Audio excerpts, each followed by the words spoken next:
Un avion privé a atterri à l'aéroport international John F. Kennedy de New York.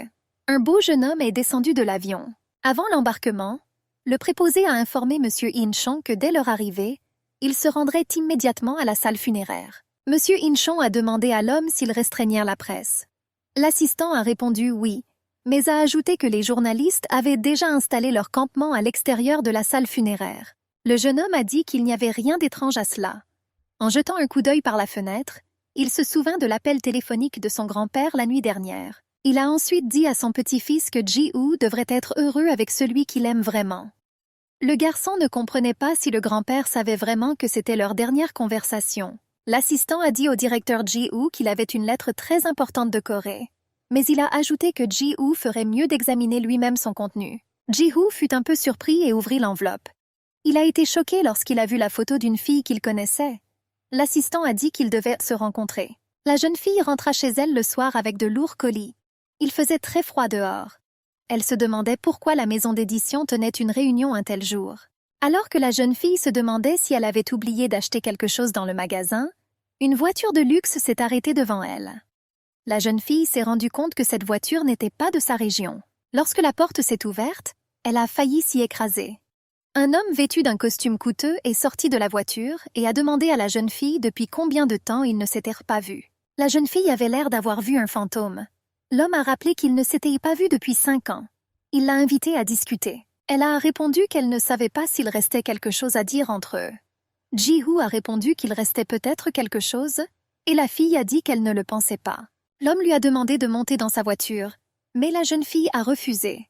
Yu a alors proposé d'aller chez elle maintenant, en montrant la porte de sa maison. La fille a crié à Ji-Woo qu'il était fou.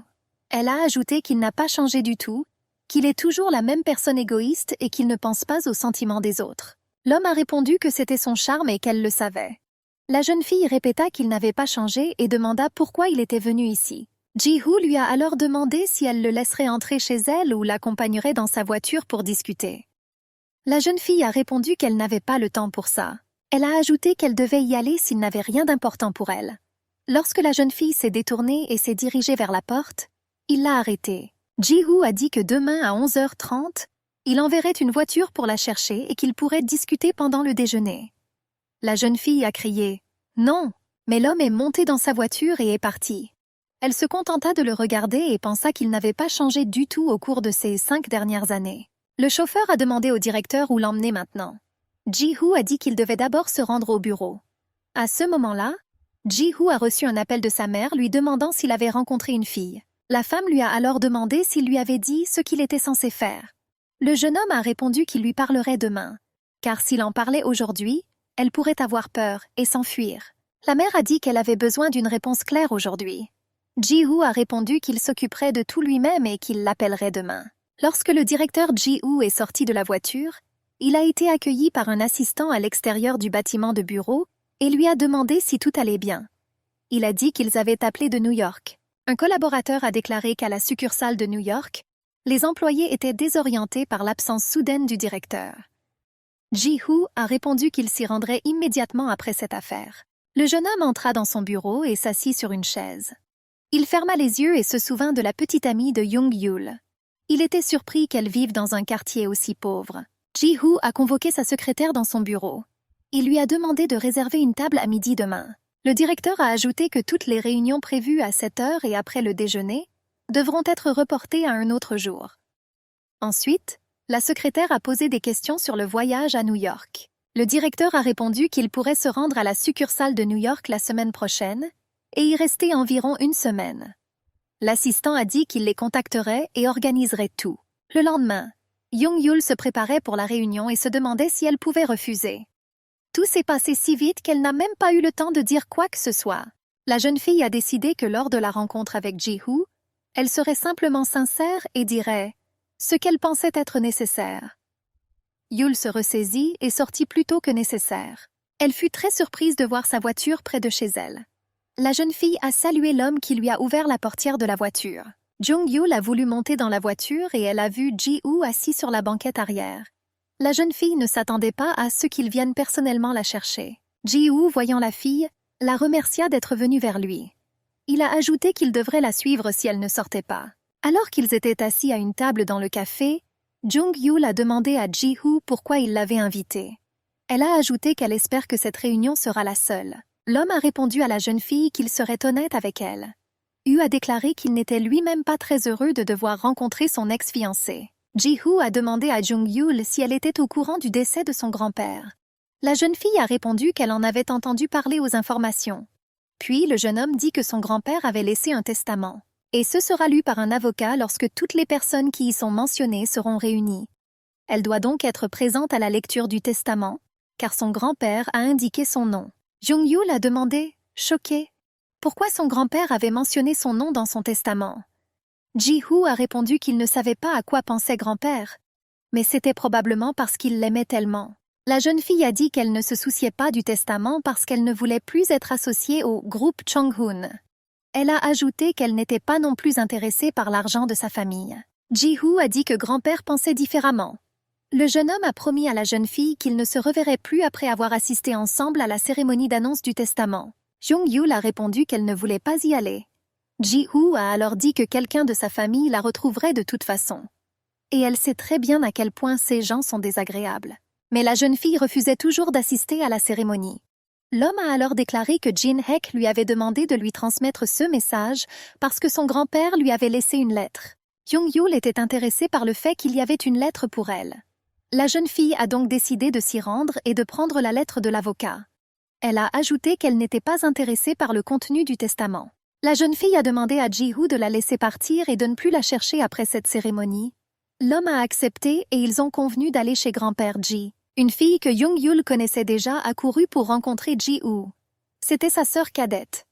Elle informa son frère que tout le monde les attendait déjà au milieu de la maison. Jung-Yul ressentit un regard désagréable de la part de la sœur de Ji-Hoo.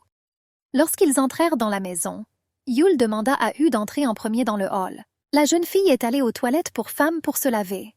Lorsqu'elle est sortie du vestiaire, elle a remarqué que Ji-Hoo n'était pas allé dans le couloir, mais se tenait près de la porte, l'attendant. Yul lui a demandé pourquoi il la suivait, mais Hu se détourna et entra dans le hall. Soudain, il s'est arrêté et Jung-Yul lui est rentré dedans. Ils virent un homme qui la regardait de telle façon que la jeune fille eut peur. Yul le salua, mais l'homme ne répondit pas et entra dans le hall. Ji-Hoo a demandé à la fille si elle allait le laisser partir. Jung-Yul tenait fermement son mari, enroulant ses bras autour de sa taille alors qu'elle se cachait derrière lui. Hu a dit qu'il était temps pour eux d'entrer dans la salle. La jeune fille décida de rassembler ses forces et d'entrer avec lui. Jung-Yul a compris qu'il lui suffisait de s'en sortir. Lorsque la porte du couloir s'est ouverte, elle a immédiatement remarqué et ressenti des regards désagréables sur elle. Yul les entendit dire qu'elle était venue chercher l'argent de leur famille. La tante de Ji-Hoo a dit qu'elle espérait ne plus la revoir. Tante Banjen a ajouté qu'il ne faut pas amener dans la famille une personne au passé inconnu. Elle a dit que cette fille était venue en courant ici dès qu'elle avait senti l'argent. Ji-Hoo a demandé à sa tante d'arrêter d'insulter son compagnon en public. D'autant plus qu'elle n'a plus rien à voir avec le groupe Chung-hoon. Il a ensuite ajouté qu'il ne reverrait plus la jeune fille après l'annonce du testament. Ji-Hyuk-sun-bae, le frère de Ji-Hoo, a déclaré qu'il n'aurait pas le temps de lire le testament avant demain soir. Le jeune homme sourit et invita Jung-Yul à s'asseoir sur la chaise. La jeune fille le remercia pour la courtoisie qu'elle ne pouvait pas rencontrer ici et s'assit à côté de lui. Des proches ont demandé à un avocat de lire le testament. L'avocat prit l'enveloppe et l'ouvrit. L'homme a demandé à toutes les personnes présentes d'écouter le testament de feu Ban Henshik et de s'abstenir de tout commentaire sur son contenu. Par conséquent, selon le testament, le fils aîné de feu Ban Henshik, Benjamin, a été nommé à la tête du groupe Chung-hong. C'était l'homme dont Jung-Yul avait si peur, et a également chargé Bang Ji-Hoo de superviser l'implication de Bang Ji-hee dans la gestion de l'entreprise, après avoir obtenu son diplôme universitaire. Le rôle de directeur de la succursale new-yorkaise de Jong-hoon, actuellement occupé par Bang Ji-Hoo, est transféré au directeur général qui est actuellement en charge de cette succursale. Feu Ban Henshik a précisé dans son testament que sa belle-fille Kim Seong-hee devait restituer la propriété de la galerie de la fondation culturelle Cheon-hoon à la Cheon-hoon Entertainment Company, et donner également cette galerie à Jung In-yul. Sur cette base, les actions de la galerie Jung-hoon devraient être transférées à Jung In-yul. Après ces paroles de l'avocat, un tumulte éclata dans la salle. La femme a commencé à crier qu'elle ne comprenait pas pourquoi elle devait céder la galerie. L'avocat a continué à lire le testament. Le premier petit-fils, Ban Ji-hoo, a été nommé président du réseau Cheong-hoon. Mais si toutes les conditions ne sont pas remplies, le rôle de président sera transféré au successeur suivant. Bang Ji-hoo n'est pas autorisé à participer à la gestion de l'entreprise tant que toutes les conditions ne sont pas remplies. Il ne peut pas non plus retourner à la succursale new-yorkaise de l'entreprise. Les voix dans la salle ont commencé à dire que Ji-hoo était en difficulté à cause de ces conditions peu claires. Premièrement, Bang Ji-hoo doit se marier dans les 3 mois suivant l'annonce du testament. Sa femme devrait être Young In-yul, qui a déjà eu une relation avec lui. Bang Ji-hoo doit vivre ensemble sous le même toit après le mariage.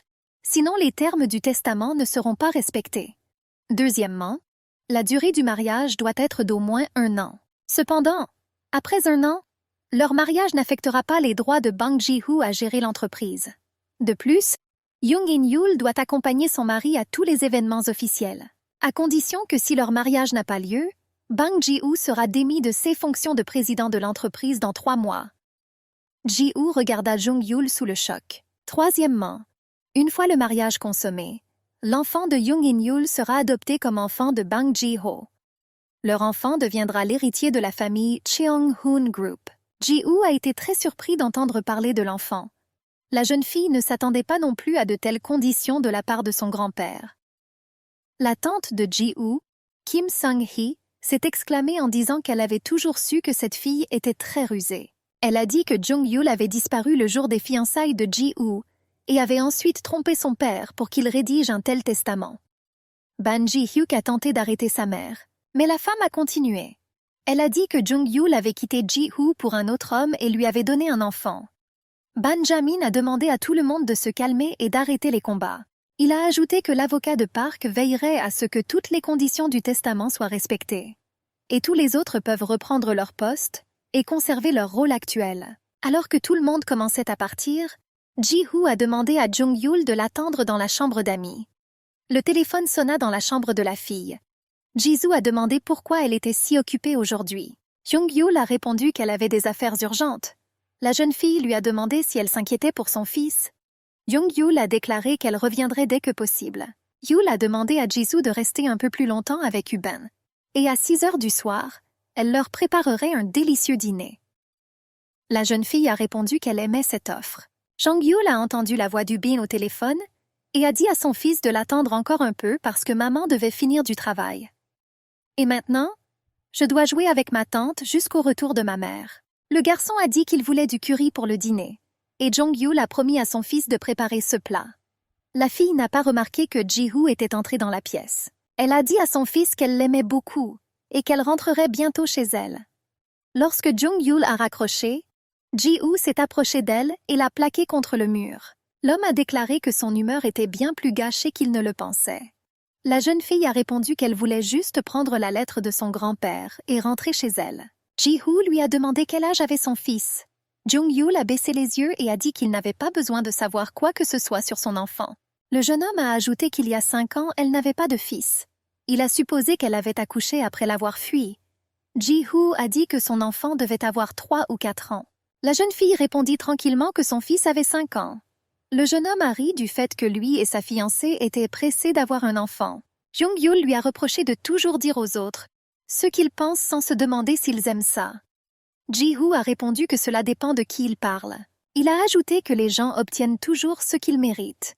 Jong-yul lui a demandé de tenir sa promesse et de lui remettre la lettre pour qu'elle puisse rentrer chez elle. Ji-hoo a répondu qu'il n'avait jamais dit qu'il avait la lettre. Choquée, la jeune fille lui a demandé s'il plaisantait. L'homme a dit qu'il disait la vérité. Jong-yul a alors dit qu'il ne servait à rien qu'elle reste ici et s'est dirigé vers la porte. Ji-hoo lui a ordonné de terminer toutes ses affaires dans un délai de 3 mois et d'emménager avec lui. La jeune fille revint et lui demanda s'il allait remplir toutes les conditions du testament de son grand-père.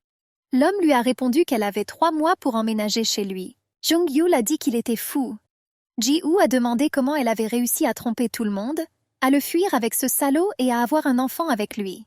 La jeune fille lui a demandé de quoi il parlait. L'homme a répondu qu'il l'avait vu s'enfuir avec son meilleur ami le jour de leurs fiançailles. Ji-hoo a commencé à secouer Jong-yul avec colère. Elle l'a supplié d'arrêter. Et il a raconté comment elle faisait semblant de l'aimer quand elle était avec cette ordure. Et peut-être qu'elle l'a trompé aussi. Jung-Yul a déclaré qu'il n'avait pas le droit d'insulter cette personne et son enfant. Ji-Hoo a jeté la fille par terre et a dit qu'il ne voulait pas vivre avec elle pendant 1 an. Il lui a demandé de passer cette année avec lui et de partir ensuite comme si de rien n'était. La jeune fille a déclaré que son fils n'était coupable de rien.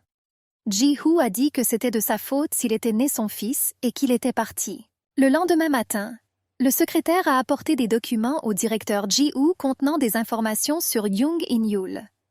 Ils ont mentionné un enfant, son fils portant le nom de famille de sa mère, Jong Woo-bin. Ji-Hoo a demandé s'il y avait des informations sur son mari. L'assistant a déclaré que Jung In-Yul n'avait jamais été marié ni divorcé. Actuellement, la jeune fille travaille comme illustratrice. Comme son enfant est encore assez petit, la jeune fille travaille à la maison. Son client principal est Knight Publisher.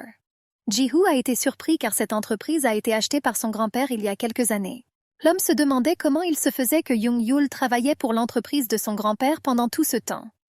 Ji Guk-chon, PDG du groupe Cheonil, sait également qu'il a un petit-fils, et il a suggéré que c'est peut-être à cause de cela que le directeur de la succursale, Ji Yena, avait été soudainement transféré en Angleterre.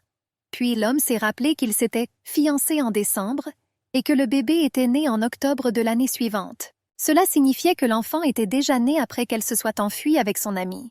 Ji-Hoo était maintenant très en colère contre eux. Le secrétaire a déclaré à Ji-Hoo que le directeur de la succursale Ji Yonu du groupe Cheonil pourrait revendiquer la garde de l'enfant. Et puis, ils se retrouveront dans une situation difficile. Ji-Hoo a répondu que s'il faisait cela, alors il saurait que Jung-Yul n'est pas seul. Il a ajouté que Ji Yenu peut inscrire le nom de son fils dans le registre de famille. Cela signifierait que Jung In-Yul sera la femme de Ji Yeon et Ji Woo-bin sera son fils. Mais le réalisateur a ajouté que ce n'était pas la bonne situation pour lui de le faire. La secrétaire a demandé au directeur s'il était sûr que le père de son enfant était le directeur de la succursale de Ji Yenu.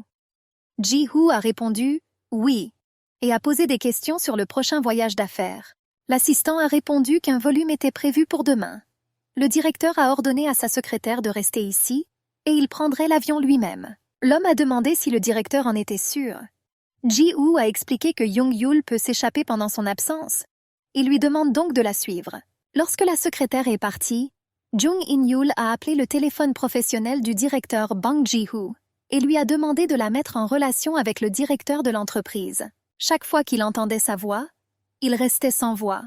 Son cœur semblait sortir de sa poitrine.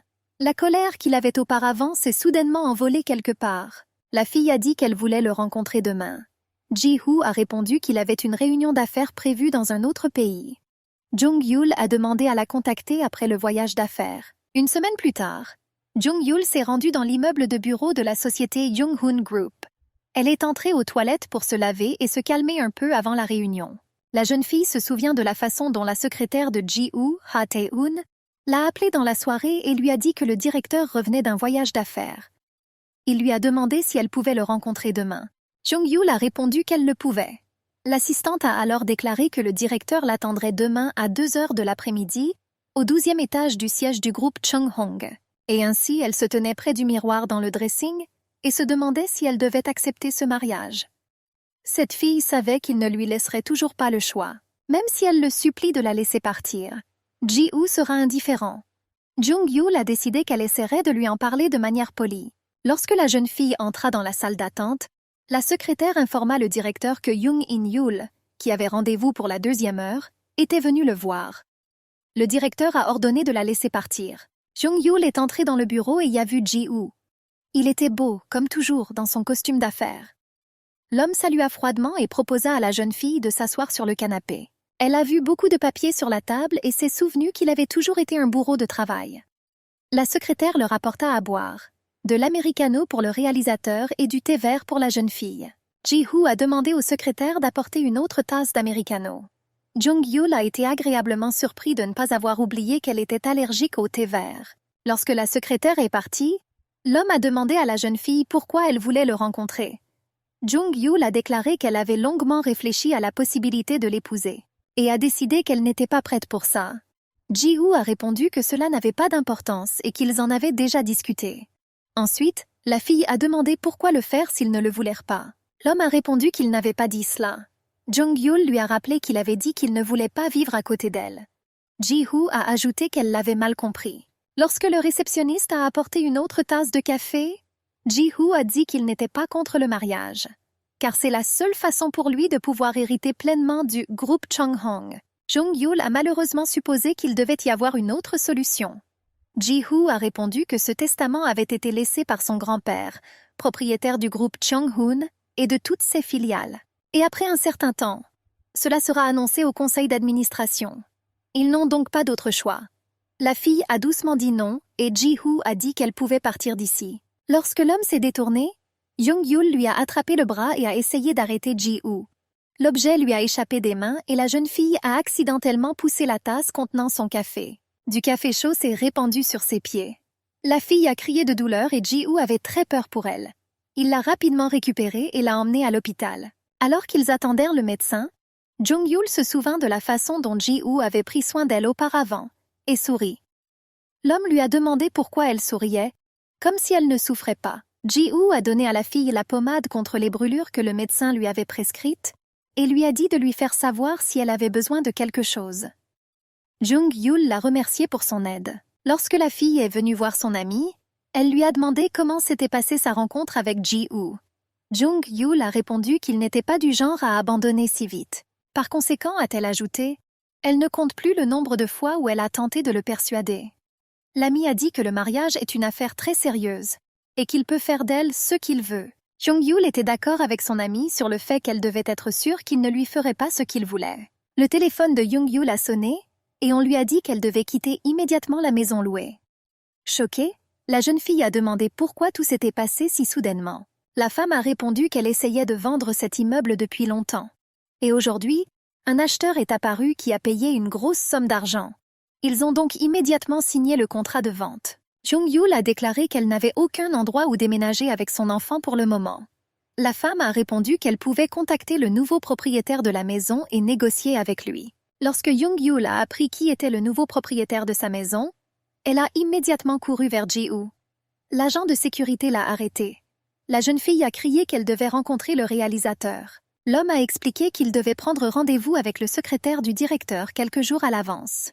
Jung-yul a répondu qu'elle avait vraiment besoin de lui parler aujourd'hui. Ji-hoo s'est approché d'eux et a demandé à la jeune fille si elle avait entendu ce que le garde avait dit.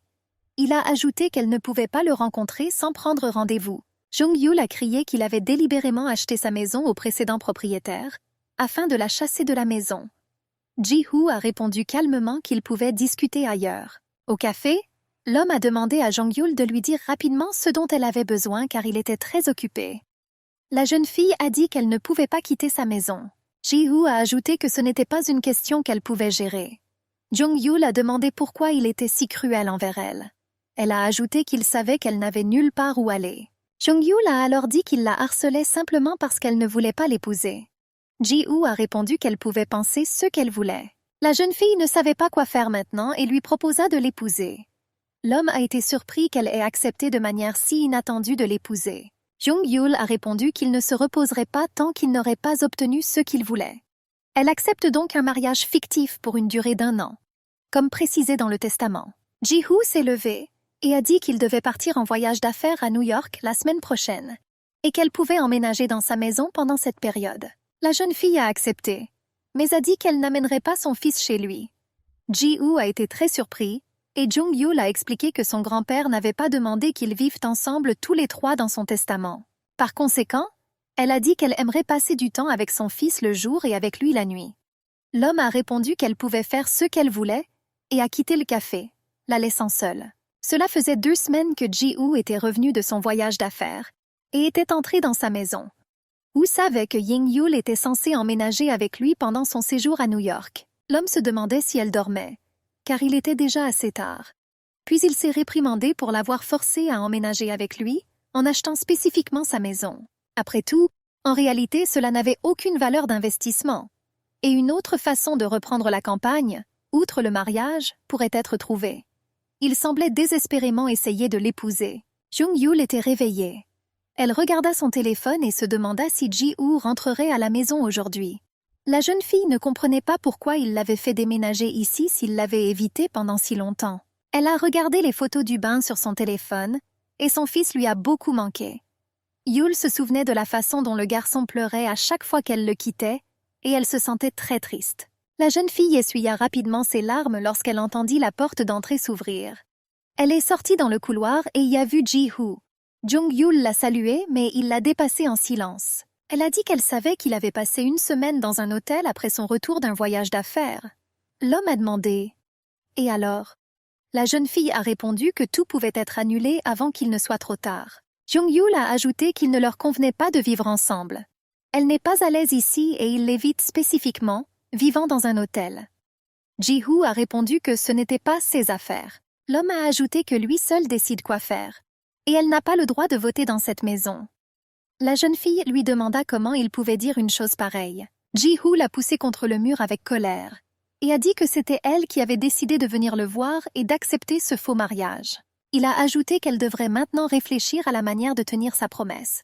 Puis l'homme a dit que désormais il rentrerait à la maison tous les soirs. Elle doit donc jouer le rôle d'une bonne épouse pendant une année entière et ne même pas penser à s'enfuir. Ji-Hoo l'a lâché et est parti.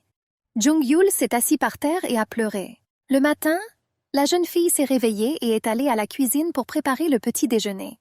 Il n'était même pas 7 heures du matin, mais Ji-Hoo était déjà parti travailler. Jung-Yul a été surpris de partir sans petit déjeuner.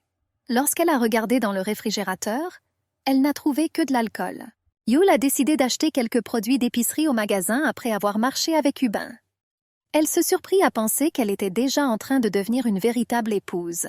En entendant la cloche, la jeune fille se dirigea vers la porte. Lorsqu'elle a ouvert la porte, M. Tae-hoon l'a saluée. Yul demanda avec surprise ce qui l'avait amenée à elle à une heure si matinale. Le secrétaire de Ji-Hoo, M. Tae-hoon, a répondu qu'il savait qu'elle partait tôt de la maison pour emmener son fils à la maternelle. Il lui a donc apporté les documents de mariage. L'assistant a informé Ji-Hoo qu'il avait remis le formulaire d'enregistrement de mariage à Jung-in-Yul. Et l'inscription de l'enfant au registre de famille sera gérée par l'avocat de son père, M. Pak. Ji-Hoo était surpris que son père soit personnellement impliqué dans cette affaire. M. Tae-hoon a déclaré qu'il n'avait pas l'intention de cacher le mariage. Après tout, il y a déjà des rumeurs dans le milieu laïque, et si tout le monde découvre que l'enfant est Ji-Yeon, le chef du groupe Cheonil, ils diront que le président du groupe Cheon-hoon a brisé la famille et a éloigné sa femme de son meilleur ami. Ji-Hoo réfléchit aux paroles de son assistant et lui demanda pourquoi son grand-père voulait qu'il épouse Jung-Yul en particulier. Après tout, il pouvait épouser n'importe quelle fille riche. M. Tae-hoon a répondu qu'il pensait que ce testament avait été fait uniquement dans le but de le marier à cette fille. Et seule la question « pourquoi » demeure. Dans la soirée, Jung-Yul a quitté le magasin avec un sac rempli de provisions. Elle a rassemblé un peu de tout et le sac s'est avéré très lourd. Alors elle a marché lentement. Soudain, une voiture noire s'est arrêtée devant la jeune fille, d'où est sorti M. Tae-hoon. Il a proposé d'aider la jeune fille et de la ramener à la maison. La jeune fille a dit qu'elle voulait acheter de la nourriture. Mais il n'y a absolument rien dans le réfrigérateur à la maison. Elle a dit qu'elle pouvait appeler un taxi s'il était pressé. L'homme a persuadé Jung-Yul de monter dans la voiture et l'a reconduite chez elle. Pendant qu'il conduisait, M. Tae-hoon lui a demandé si elle avait rendu visite à son fils aujourd'hui et comment il allait. La jeune fille a déclaré qu'aujourd'hui, il était parti en excursion et y avait pris la première place lors du jeu de recherche de drapeaux. Jung-Yul se sentait triste de ne pas pouvoir passer plus de temps avec lui. Voyant que l'humeur de la jeune fille s'était détériorée, l'homme décida de changer de sujet et lui demanda ce qu'elle comptait cuisiner pour le dîner. Yul lui a parlé avec joie de la pâte de soja aux courgettes. Ji-Hoo ne comprenait pas pourquoi le secrétaire Tae-hoon le renvoyait de cette façon. L'homme pensait que l'assistant pensait qu'il travaillait trop et qu'il avait besoin de repos. Dès que Ji-Hoo a ouvert la porte d'entrée, il a immédiatement senti l'arôme de délicieux plats faits maison. Après avoir vu la nourriture sur la table, il s'est rendu compte que c'était la raison pour laquelle il avait été licencié. Il y avait des plats qu'il adorait, et le secrétaire Tae-hoon le savait. Ji-Hoo sourit et décida d'inviter Jung-Yul à dîner avec lui. Il décida qu'elle était dans sa chambre, mais en chemin, il la trouva en train de dormir sur le canapé du couloir. L'homme lui dit doucement qu'elle pouvait aller se coucher si elle voulait dormir. Jung-Yul a souri dans son sommeil et a commencé à l'appeler. Ji-Hoo se pencha et l'embrassa sur les lèvres. La fille s'est réveillée et l'a repoussée.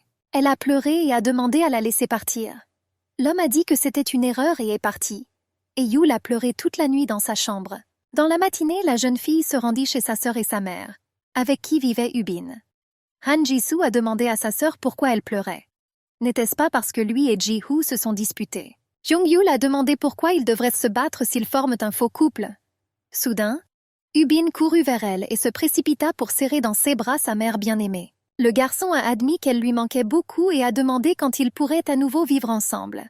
Jung-yul a répondu qu'elle devrait attendre encore un peu et qu'elle pourrait l'emmener avec elle. Pour l'instant, il devrait être obéissant et vivre un peu avec la tante et la grand-mère de Jisoo. Le garçon a accepté et ils sont allés se promener avec la tante de Jisoo. En marchant, Jung-yul a remarqué que quelqu'un les suivait.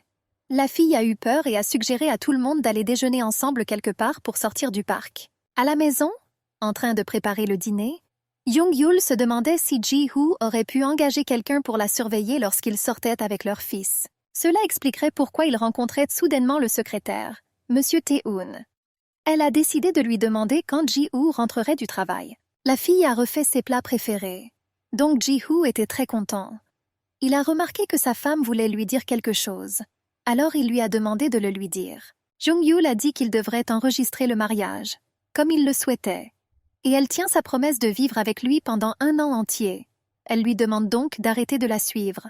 Elle et son fils. Ji-hoo a été très surpris par cette demande et a demandé ce qui s'était passé. La jeune fille a expliqué qu'elle n'était pas à l'aise de marcher avec son fils lorsque quelqu'un les surveillait. D'autant plus qu'Ubin peut le remarquer. L'homme a promis à Jung-yul qu'il cesserait de les suivre. Et Ji-hoo lui-même a appelé son secrétaire adjoint Tae-hoon et lui a demandé de clarifier quelque chose. Le lendemain, la mère de Ji-hoo a appelé Jung-yul pour dîner avec elle dans un restaurant. La femme a dit qu'elle comprenait à quel point Yul était surprise qu'ils se soient rencontrés. La fille a répondu que tout allait bien. La femme a alors demandé pourquoi elle n'avait pas emmené son fils avec elle, si elle et Ji-hoo étaient déjà mariés et avaient enregistré l'enfant. Jung-yul a répondu qu'il vit avec sa sœur pour le moment et qu'elle l'emmène à la maternelle et vient le chercher. Alors, ils passent du temps ensemble. Kim Sung-hee a demandé si son fils était contre qu'elle amène Ubin chez lui. La jeune fille a répondu « Non ». Alors la femme lui a demandé de lui emmener immédiatement l'enfant. Après tout, aucune mère ne devrait être séparée de son enfant. Jung-yul a dit qu'elle avait peur que Woo Bin ne soit pas bon aux yeux de Ji-hoo. Elle ne veut donc pas que son enfant souffre. La femme lui a demandé si elle pensait vraiment qu'il traiterait mal le garçon, parce qu'il n'était pas son propre fils. Elle a rassuré la fille en lui disant qu'Ubin était enregistré comme le fils de Ji-hoo. Cela signifie qu'il est l'unique héritier de la société Chung-hong Group. Mais quand Ubin commencera à vivre dans la maison de Ji-hoo, toute l'entreprise dépendra du comportement de Ji-hoo envers leur fils. Par conséquent, les parents devraient élever un enfant ensemble. La mère de Ji-hoo a ajouté qu'elle espérait vraiment que Jung-yul ferait le bon choix et que les choses changeraient pour le mieux. Jung-yul a dit qu'elle comprenait tout, qu'elle avait juste besoin de temps. La femme était d'accord avec elle et lui dit qu'il y avait encore un sujet dont ils devaient discuter. Ceci s'applique à la galerie Chung-hoon Group. La jeune fille a répondu qu'elle refusait de gérer la galerie et les promotions qui y étaient liées. Elle a ajouté qu'elle et Ji-hoo se sépareraient dans 1 an. Kim Sung-hee a déclaré qu'elle comprenait que la jeune fille ne voulait pas être associée au groupe Chung-hoon. Mais si elle abandonnait ses actions, l'entreprise serait dans un véritable chaos. Et comme la situation dans leur famille est assez compliquée, la femme a peur de perdre ce pourquoi son père, son mari et son fils ont travaillé si dur. Yul a dit qu'elle la comprenait. La mère de Ji-hoo a alors dit que la jeune fille devrait apprendre à travailler dans la galerie, même si elle ne voulait pas la diriger. Après tout, sa spécialité est le design. Ainsi, en supervisant le travail des designers de la galerie, elle peut apprendre à travailler avec une équipe de designers, voir la situation générale et comprendre les règles de travail. Jung-yul a été surprise et a demandé à la mère de son mari pourquoi elle enseignerait son commerce si elle quittait son fils dans 1 an. Et aussi, s'inquiète-t-elle de ce que les gens diront. La femme a répondu qu'elle ne pouvait apparemment pas aller travailler parce qu'elle avait peur des gens. Jung-yul a dit que ce n'était pas vrai du tout. Elle pensait juste qu'elle devrait s'asseoir tranquillement. Je pensais que ce serait mieux pour Ji-hoo. Et en plus, elle ne pourra pas voir son fils si elle va travailler, car elle devra s'occuper de la galerie toute la journée. Kim Sung-hee a déclaré que les gens suivaient de près les événements du groupe Chung-hoon. Et tout le monde remarquera immédiatement si le propriétaire de la galerie est incompétent, ce qui aura un effet néfaste sur la réputation de la famille. La femme a ajouté qu'elle était très inquiète à ce sujet. Non pas pour elle, mais pour le bien de son fils, qui sera le premier à être touché. Quant à Ubin, La nouvelle grand-mère a promis de résoudre ce problème et de trouver quelqu'un qui passerait du temps avec lui lorsque sa mère serait au travail. Jung-Yul était d'accord avec sa belle-mère et la remerciait pour son aide. En partant, la femme a dit à la jeune fille qu'elle était sûre que les secrets ne duraient pas éternellement. Et puis, ce qu'elle sait n'est peut-être pas vrai. Par conséquent, elle a demandé à la jeune fille de regarder le monde plus largement. Jung-Yul ne comprenait pas de quoi elle parlait. Quelques jours plus tard, alors que la fille préparait le dîner, Ji-Hoo a dit qu'ils avaient massam besoin de parler. Jung-Yul s'est assis à côté de lui sur le canapé et s'est préparé à écouter. Il a commencé par apprendre qu'elle sortait avec sa mère. Et il a supposé qu'en raison des rumeurs qui couraient dans l'entreprise concernant les actions et la gestion de la galerie, elle avait pris l'initiative. Jung-Yul a déclaré qu'elle ne pourrait pas passer du temps avec son bébé si elle allait travailler à la galerie. Ji-Hoo a décidé de mentir et a déclaré qu'il avait envoyé la sécurité à Woo Bin. Et l'homme qu'elle a vu était un garde. La jeune fille avait peur que son fils soit en danger et a promis de penser à le transférer ici. Elle a ensuite demandé à l'homme s'il était inquiet des rumeurs selon lesquelles la jeune fille de l'asile dirigerait la galerie du groupe Kyeong-hoon. Ji-Hoo a répondu que les rumeurs disparaissent avec le temps, mais qu'il n'y a aucun moyen de s'en passer dans leur société. Tout le monde discuterait encore de sa nomination à la présidence de l'entreprise et de son mariage. L'homme a ajouté qu'il y aura des critiques qu'il faudra supporter pour le bien de l'entreprise. Jung-Yul a déclaré qu'il se souciait vraiment beaucoup du groupe Young-hoon. Ji-Hoo a répondu que c'était l'entreprise familiale dans laquelle son grand-père avait passé toute sa vie. L'homme a ajouté qu'il avait quelqu'un qui pouvait bien prendre soin du Bin. Jung-Yul se demandait de qui il s'agissait. Il répondit que c'était sa vieille tante qui s'occupait de lui quand il était petit. La fille a souri et a dit qu'elle se souvenait d'elle. Ji-Hoo a ensuite déclaré qu'il attendrait qu'elle parte travailler à la galerie et qu'il viendrait la chercher le vendredi soir avant sa nomination en tant que président de campagne. Alors que Ji-Hoo était sur le point de partir, Jung-Yul le remercia pour son aide. Ji-Hoo quitta la pièce en rougissant en pensant à la façon dont cette fille faisait battre son cœur plus vite. La tante de Ji-Hoo, Bang-jen, était très en colère. Elle a dit à son assistante que son défunt père était devenu complètement fou avant de mourir. Après tout, peu importe combien elle lui a demandé d'ouvrir une agence de divertissement pour son fils, il ne l'a même pas écouté. Et maintenant, il a laissé la galerie mourante à une fille au passé inconnu. La femme a alors demandé à l'assistant s'il avait appris quelque chose sur le père de son enfant. Le jeune homme a répondu qu'il avait fait de gros efforts pour découvrir quelque chose à ce sujet, mais qu'il y avait quelques difficultés, parce que toutes les informations disponibles sur Madame Jung-In-Yul ne datent que du moment où elle a commencé à travailler avec Knight Publishing, et il est totalement impossible de trouver des traces de sa vie antérieure. L'assistant a suggéré que quelqu'un essayait spécifiquement de cacher des informations la concernant. Bang-jen a dit qu'il devait y avoir un homme qui la couvrait. Elle a supposé qu'il pourrait s'agir du père de son enfant. Mais la femme se souvenait de Jung-Yul pleurant Ji-Hoo lors de leur rupture. L'assistant a rappelé l'inauguration de demain et a demandé si le directeur Min Tae-kyun et Madame Seyen seraient présents. Bang-jen a répondu que ses enfants n'avaient rien à faire là-bas. À midi, avant l'investiture de Ji-Hoo, Jung-Yul a visité le magasin de vêtements le plus populaire. Le propriétaire du magasin l'a rencontré personnellement. Il a salué la jeune fille et lui a demandé à quel point ils étaient proches de Madame Bang Ji-hee, qu'il avait inscrite pour un essayage. Jung-Yul était un peu mal à l'aise avec son bavardage. L'homme a dit qu'il avait choisi un tas de tenues pour elle. Mais d'abord, elle sera coiffée et maquillée afin de choisir la bonne robe. Ji-Hoo a dit à sa secrétaire qu'il pouvait aller chercher sa femme maintenant.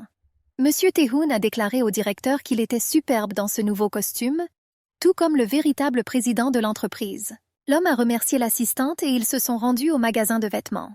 Dans la voiture, le secrétaire Tae-hoon a déclaré que Ji Guk-jung du groupe Cheonil figurait sur la liste des invités à l'inauguration. Mais le réalisateur Ji Yeon ne figure pas sur cette liste. Ji-Hoo a dit que c'était bien, même si, en fait, il était un peu contrarié. Lorsqu'ils sont arrivés au magasin, Jung-Yul était toujours dans la cabine d'essayage. Le propriétaire du magasin a demandé à la jeune fille si tout allait bien. Elle a dit qu'elle ne se sentait pas en sécurité dans cette robe.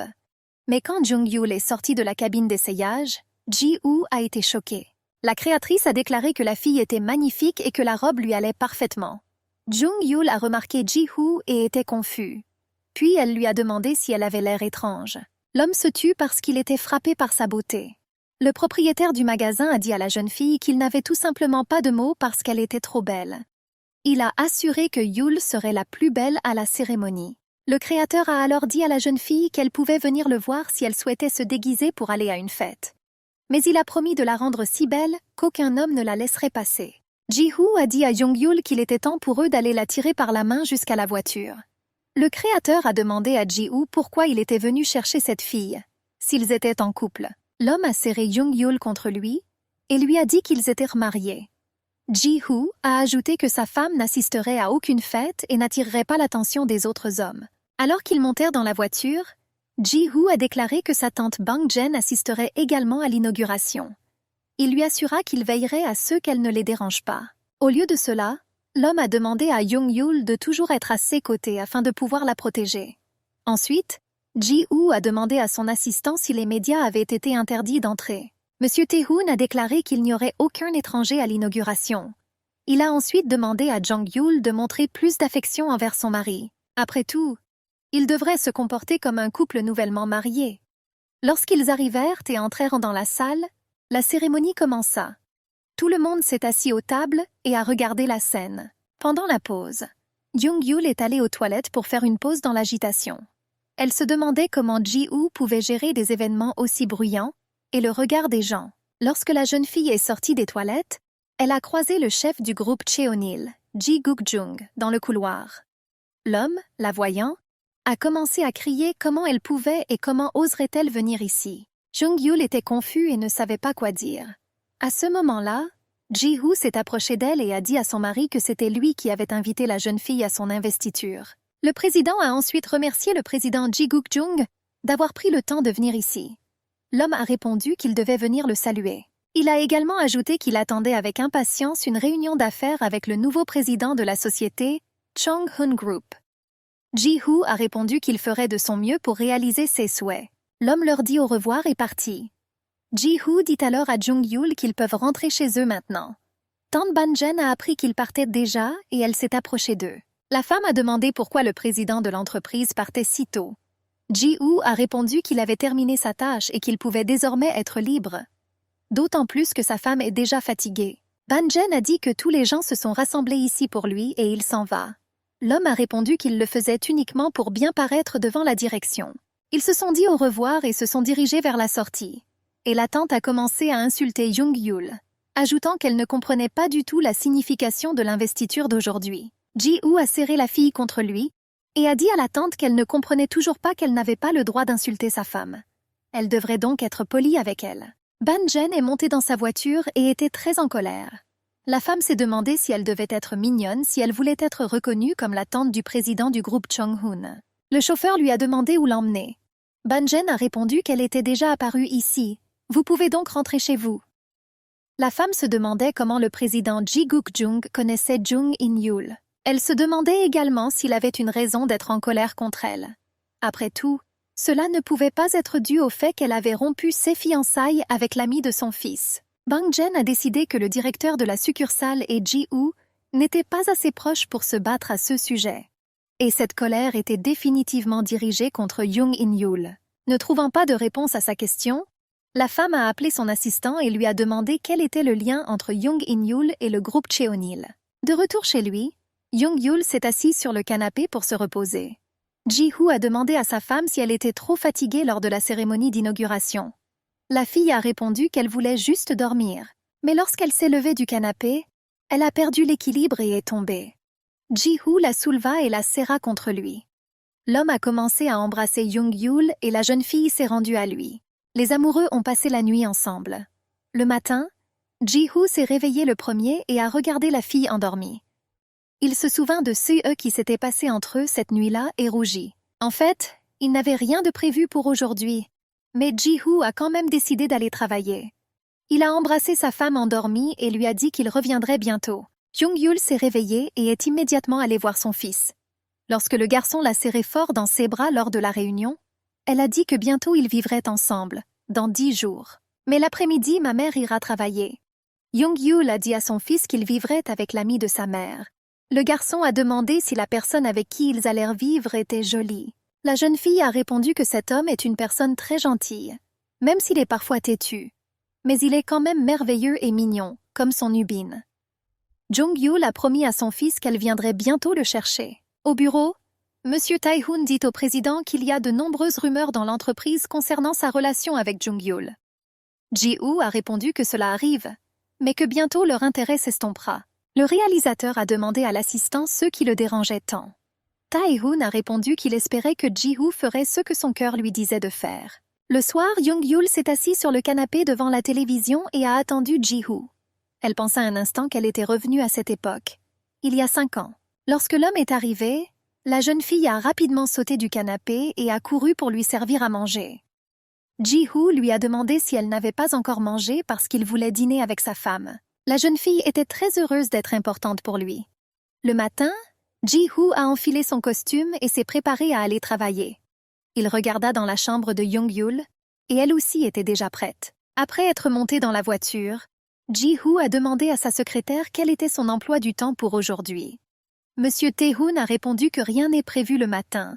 Tout est prévu dès le déjeuner. À 14h, il y aura une réunion avec les employés de l'entreprise et à 16h, une réunion au cours de laquelle sera présenté un rapport sur les résultats du voyage d'affaires des spécialistes du marketing à Hong Kong.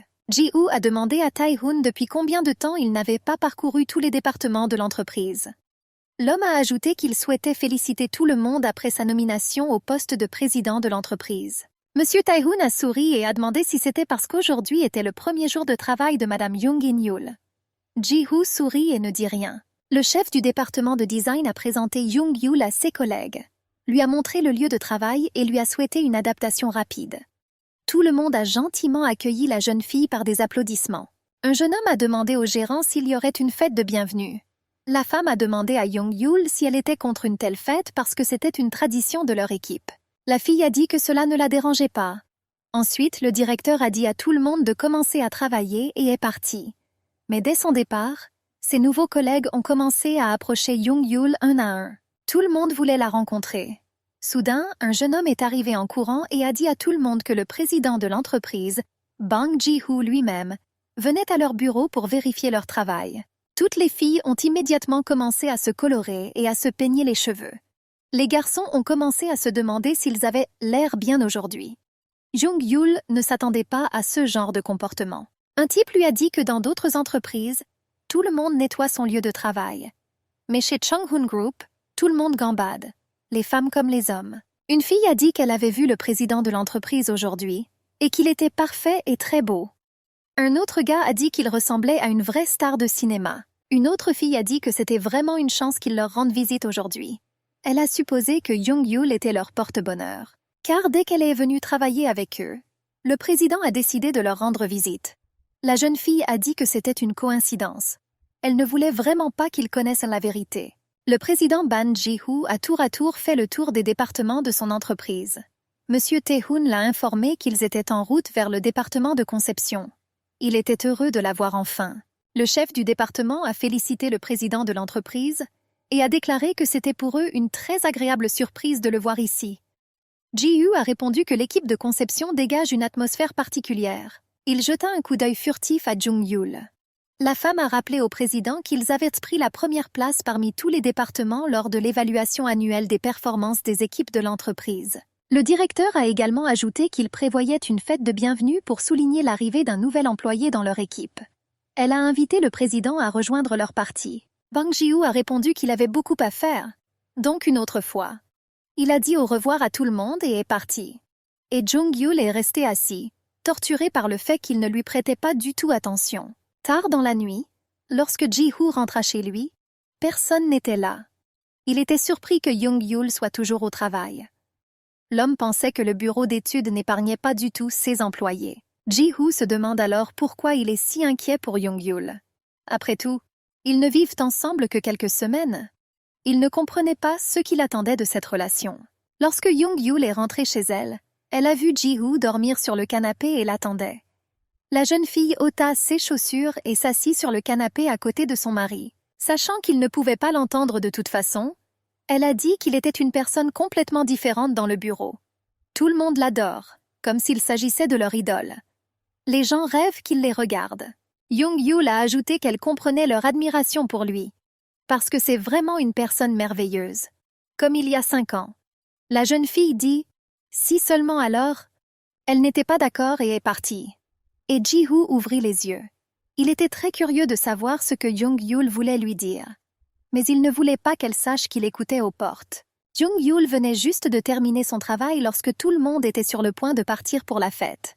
Elle a appelé son fils et lui a dit que demain ils iraient se promener ensemble parce que maman travaille beaucoup. Le secrétaire Tae-hoon a demandé à Ji-Hoo si Jung-Yul pouvait boire de l'alcool. L'homme a été surpris et a demandé pourquoi cela l'intéressait. L'assistante a dit que son équipe allait dans un bar aujourd'hui. Monsieur Tae-hoon a demandé s'il avait entendu parler de la fête de réunion. Il a ajouté qu'en réalité, la fête de bienvenue n'est qu'un prétexte pour se saouler. Ji-Hoo a commencé à craindre que Jung-Yul ne s'enivre rapidement si de l'alcool y était mélangé. Mais le secrétaire Tae-hoon l'a rassuré en lui disant que demain était un jour ouvrable. Alors peut-être qu'ils boiront beaucoup et rentreront chez eux. Ji-Hoo s'est un peu calmé et a suggéré à l'assistant de se concentrer sur son travail. Il était déjà très tard, et Jung-Yul n'était pas encore rentré. Ji-Hoo était surpris d'être si inquiet à l'idée que quelque chose lui arrive. Ji-Hoo s'est assis près de la porte et s'est réprimandé pour lui avoir pardonné si rapidement. Il se souvenait s'être dit de ne pas lui pardonner ce qu'elle avait fait. Surtout qu'elle ne s'est même pas excusée. Finalement, il entendit quelqu'un essayer d'ouvrir la porte d'entrée avec une clé. Ji-Hoo s'est rendu compte que sa femme avait bu trop d'alcool parce qu'elle ne pouvait pas ouvrir la porte. Lorsqu'il lui a ouvert la porte, la jeune fille l'a pointé du doigt et a dit que c'était le même président populaire de la société Chung-Hoon Group que tout le monde aime tant. Elle s'est ensuite assise par terre dans le couloir et a dit qu'elle souffrait beaucoup. Ji-Hoo a demandé ce qui s'était passé et comment elle était rentrée chez elle. Jung-Yul a pleuré et a dit qu'il lui faisait beaucoup de mal. L'homme la serra dans ses bras et l'embrassa. Il l'a ensuite portée dans la chambre et a commencé à embrasser son corps. Ji-Hoo était très bouleversé parce que la fille s'est endormie au moment le plus important. Dans son rêve, Jung-Yul pleurait et s'excusait de lui avoir menti. L'homme ne comprenait pas exactement pourquoi elle s'excusait. Je pensais que peut-être qu'elle ne l'aimait pas à l'époque, il y a 5 ans, mais qu'elle faisait seulement semblant de l'aimer. Il essuya ses larmes et se demanda comment les choses se passeraient maintenant s'il l'avait poursuivie jusqu'au début. Et se demandait si elle aimait vraiment suffisamment Ji-Yena pour le quitter pendant les fiançailles. Jung-Yul a réveillé l'alarme le matin. La jeune fille s'est rendue compte qu'elle devait se rendre au travail rapidement. Elle fut surprise de se réveiller dans la chambre de Ji-Hoo. Puis, dans la salle de bain, Jung-Yul a vu qu'elle ne s'était même pas démaquillée. Elle s'inquiétait du fait que Ji-Hoo la voie dans cet état. Assis dans son bureau, Ji-Hoo s'inquiétait si Jung-Yul arrivait au travail à l'heure. Il a spécifiquement réglé une alarme sur son téléphone pour qu'elle ne soit pas en retard. Le secrétaire Tae-hoon a informé le président que sa femme prenait déjà l'ascenseur pour se rendre à son département. Il a ajouté que ses collègues avaient l'air très fatigués après la fête d'hier. L'assistante a demandé si Madame Jung-Yul allait bien après cette soirée. Ji-Hoo a répondu que pas vraiment. Ensuite, le président a demandé quel type d'enveloppe en papier il avait entre les mains. Tae-hoon répondit que c'était l'information qu'il lui avait ordonné d'obtenir. Il s'agit des personnes qui ont harcelé Madame Jung-In-Yul et son enfant. Ji-Hoo a demandé s'il s'agissait de personnes du côté de sa tante Bang-jen. Monsieur Tae-hoon a répondu que non. Après tout, ces personnes leur ont été assignées par le président de la société Chung-Hoon Group, Benjamin. Le président a été très surpris d'apprendre que son épouse était suivie par son père. L'assistant a déclaré que les 3 personnes surveillaient à tour de rôle chaque mouvement de Jung-In-Yul et Ubin.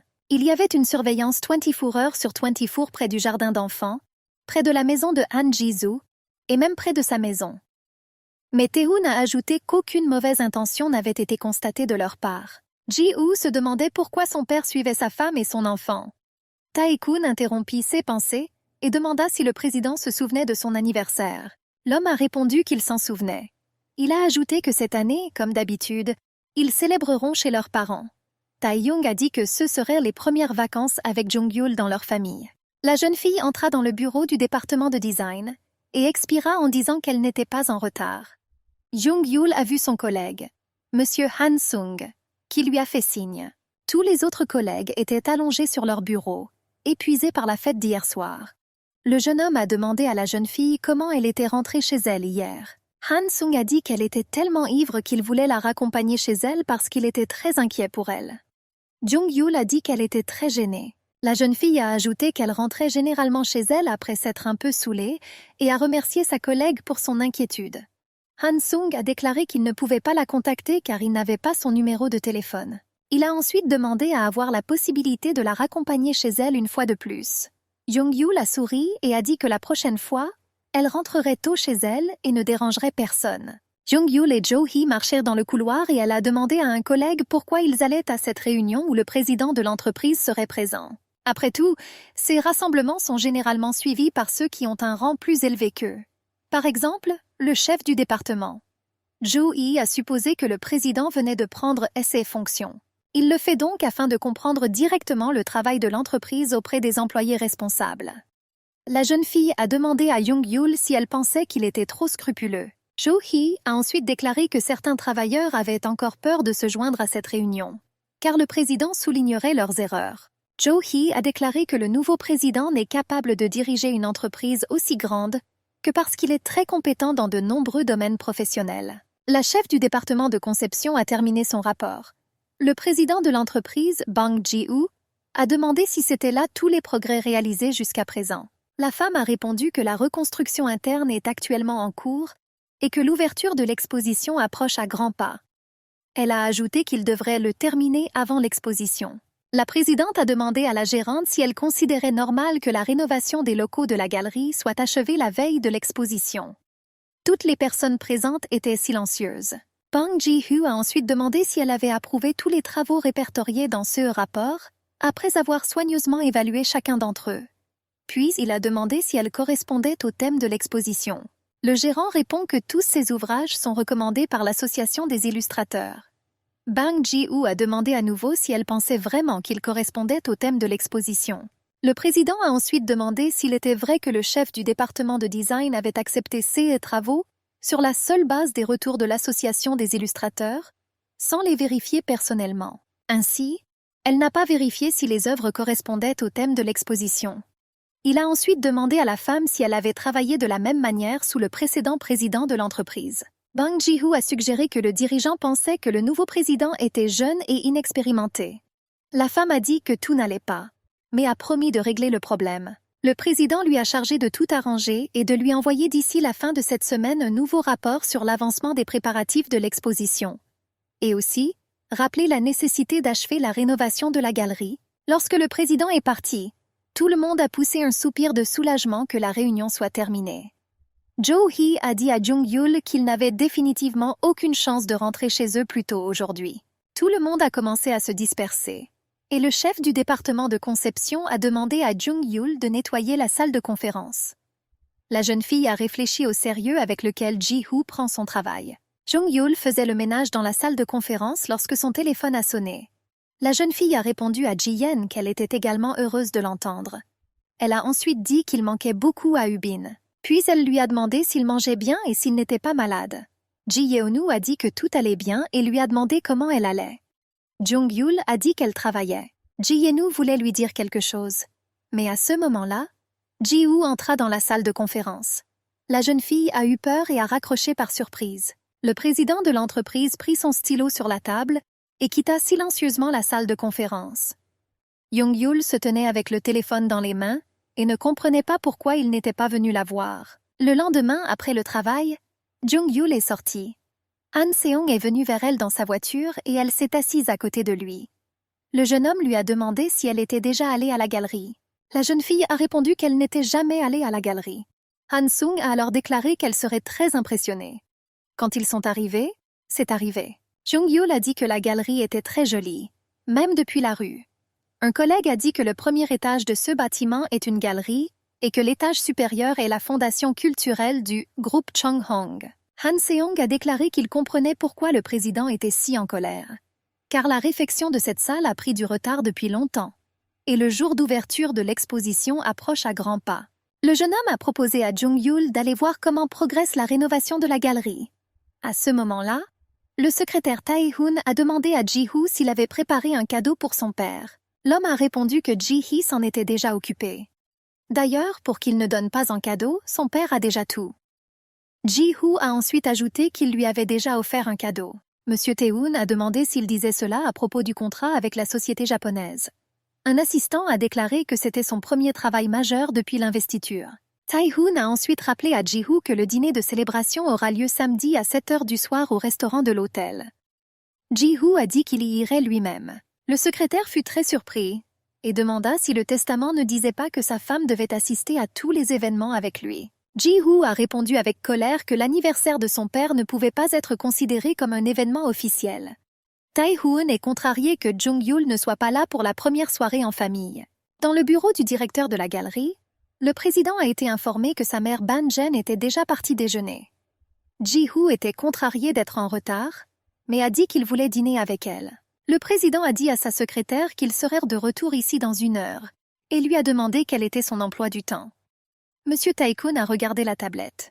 L'assistant a répondu qu'il n'avait rien d'important prévu pour le moment et qu'il pouvait donc attendre le directeur dans la galerie. Tae-hoon remarqua que Ji-Hoo ne l'écoutait pas, mais regardait quelque part. L'homme s'est retourné et a vu Jung-in-Yul derrière lui, debout avec son collègue et parlant au réparateur.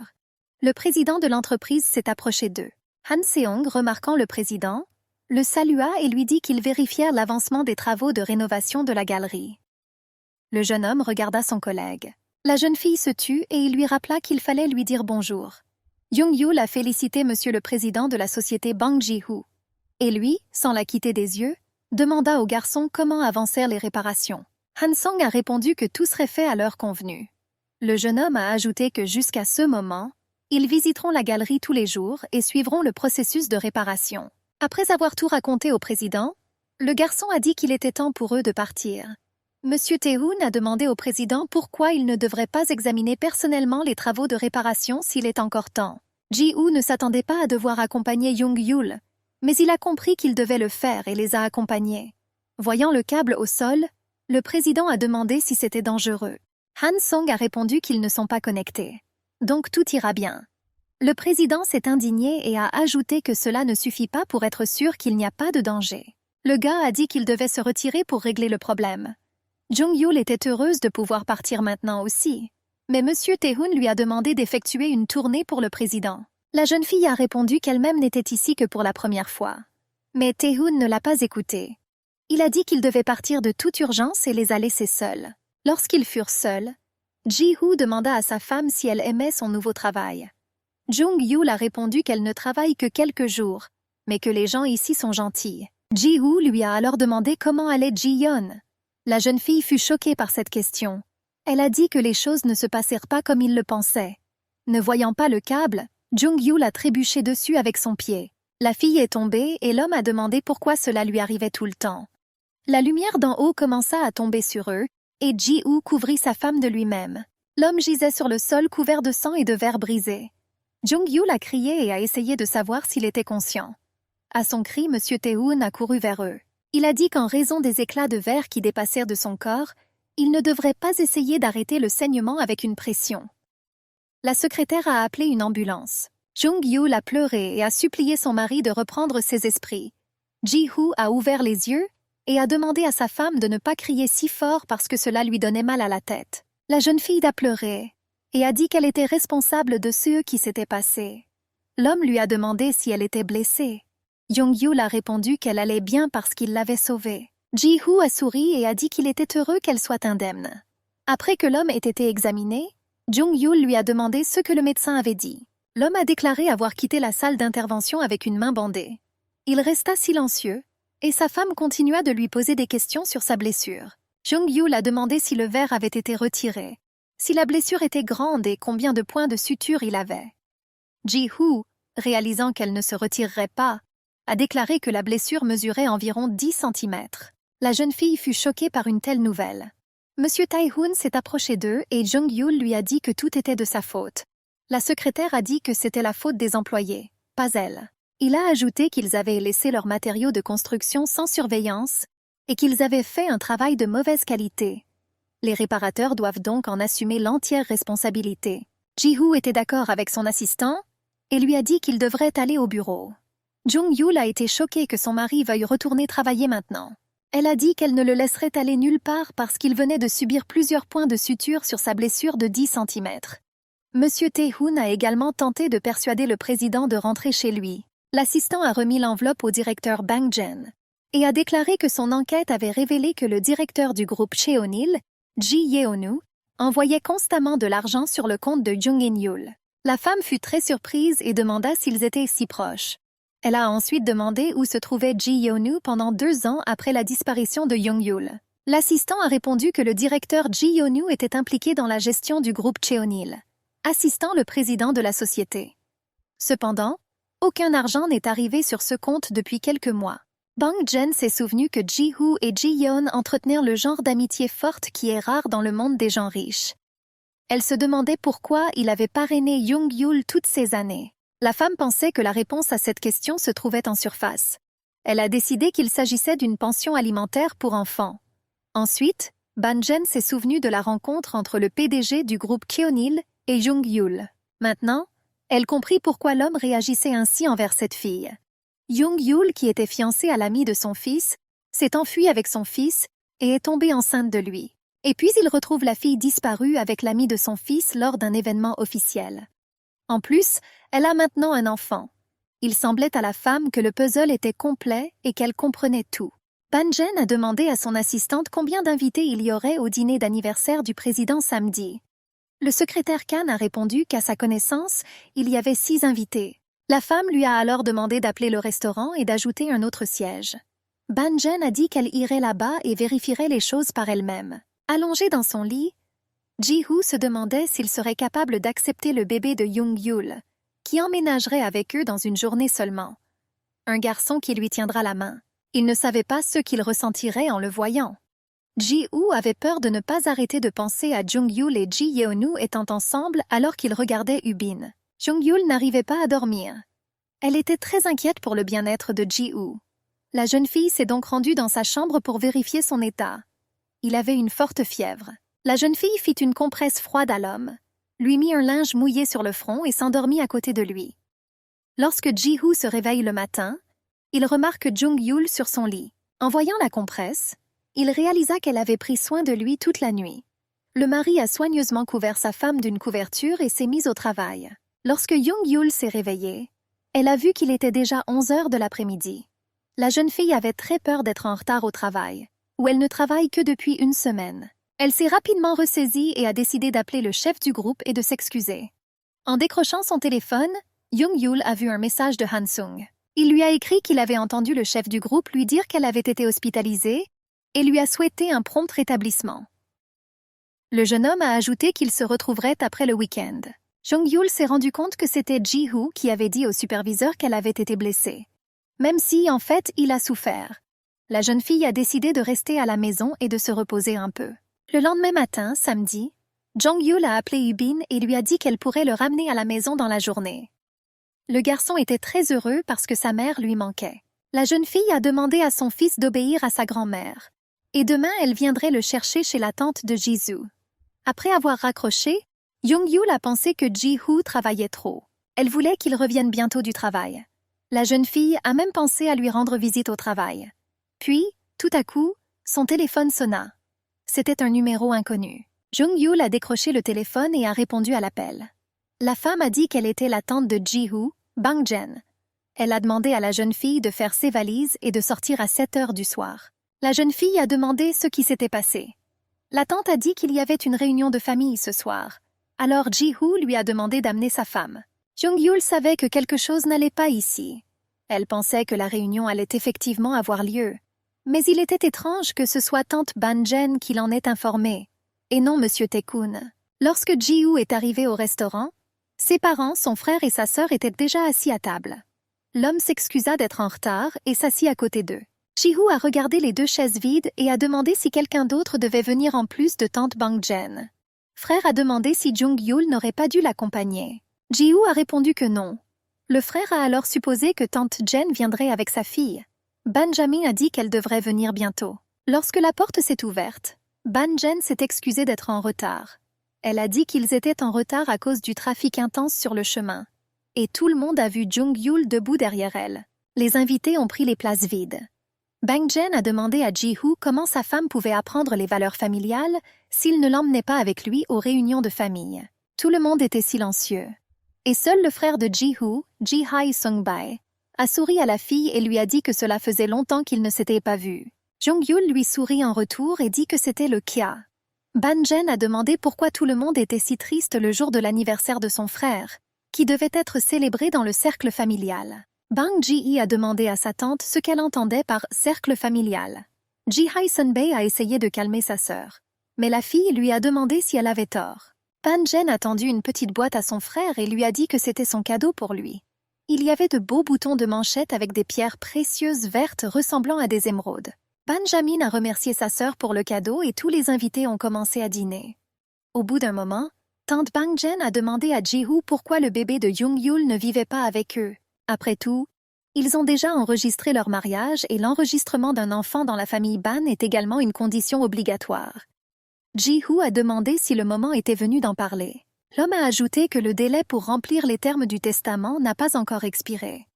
La tante de Ban-jen a déclaré qu'elle s'inquiétait des éventuelles rumeurs à leur sujet dans l'entreprise. Parce que même un membre du conseil d'administration pourrait être mécontent de l'investiture de Bang Ji-hoo.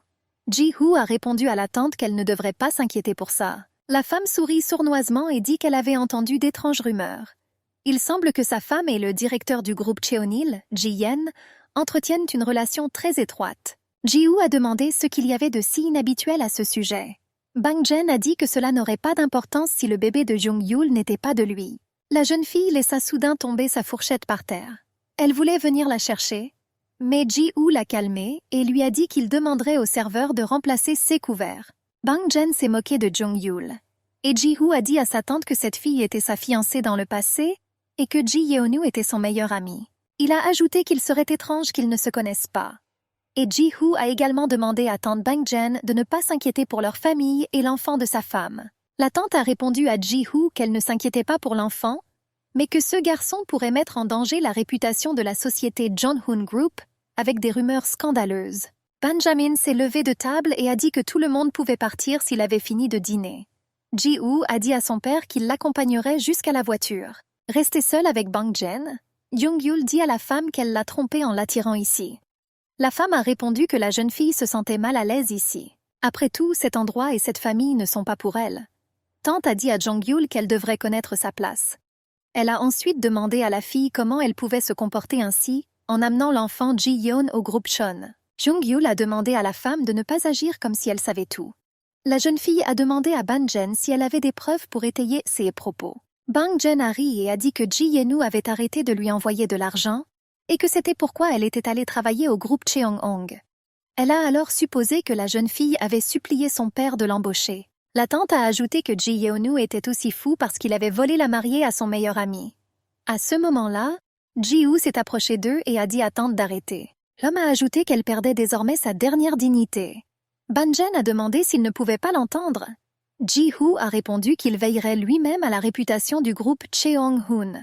La tante de Ban-jen a dit à son neveu qu'à cause de cette fille, il ne pouvait pas faire la distinction entre le ciel et la terre. Parce qu'il est tout aussi fou d'elle qu'il l'était à l'époque. Ji-hoo a ouvert la portière de la voiture et a invité la fille à s'asseoir. Mais Jung-yul n'a pas voulu s'asseoir et est parti. L'homme lui a attrapé la main et lui a demandé ce qui s'était passé. La jeune fille a demandé à la laisser partir. Ji-hoo lui a demandé de se calmer et de rentrer chez lui avec lui. Jung-yul a demandé si c'était vraiment sa maison et si elle l'avait. Ji-hoo a dit que sa tante assistait toujours aux fêtes familiales comme les anniversaires. Le mari a avoué à sa femme qu'il ne l'avait pas appelée parce qu'il savait que rien de bon ne résulterait de leur rencontre. La jeune fille lui a demandé pourquoi il ne pouvait pas la laisser partir. Pourquoi tient-il le coup s'il dit qu'il ne lui pardonnera jamais ce qu'elle a fait? Elle a rappelé à son mari qu'il avait voulu l'ignorer toute sa vie. Et maintenant, au contraire, il fait tout pour être là. Jung-yul a demandé à son mari pourquoi il lui permettait d'occuper un seul emploi et pourquoi il la traitait bien. Ji-hoo a essayé de calmer sa femme, mais elle a continué. Elle a dit qu'ils avaient déjà enregistré leur mariage et qu'elle lui avait donné ses parts. Jung-yul a demandé à son mari pourquoi sa vie était alors un enfer. Peut-être a-t-il décidé de se venger de cette façon. La fille l'a supplié d'arrêter de lui faire ça. Ji-hoo ne savait pas quoi lui dire. Lorsqu'il l'a serré dans ses bras, Jung-yul a pleuré et a dit qu'elle le détestait ainsi que toute la société du groupe Jung-hoon. La jeune fille a demandé à son mari s'il pensait aussi que les pauvres n'avaient aucune dignité. Ji-hoo a répondu qu'il ne soutenait pas l'opinion de sa tante. Il a ajouté qu'il ne savait pas comment tante Ban-jen avait découvert les détails de sa vie personnelle et a promis de faire tout son possible pour la garder en dehors de leur vie. Ji-hoo a essayé de la ramener chez elle, mais Jung-yul a pleuré et a dit qu'il ne la comprenait pas. La jeune fille a admis qu'elle avait vécu tout ce temps retenant son excitation. Jong-Yul a pleuré encore plus fort et a dit qu'il ne savait rien du tout. Elle a supplié Ji-woo de la laisser partir. Le mari a malheureusement lâché sa femme et elle est partie. Alors qu'elle était assise dans un bar avec sa sœur, Jong-in-yul a bu trop d'alcool. Jisoo a demandé à sa sœur de s'arrêter et de lui raconter ce qui s'était passé. La jeune fille a demandé à sa sœur pourquoi sa mère l'avait abandonnée. Jisoo a été très surpris par cette question, car Ying-yul ne l'avait jamais posée auparavant. Elle a demandé pourquoi elle était intéressée.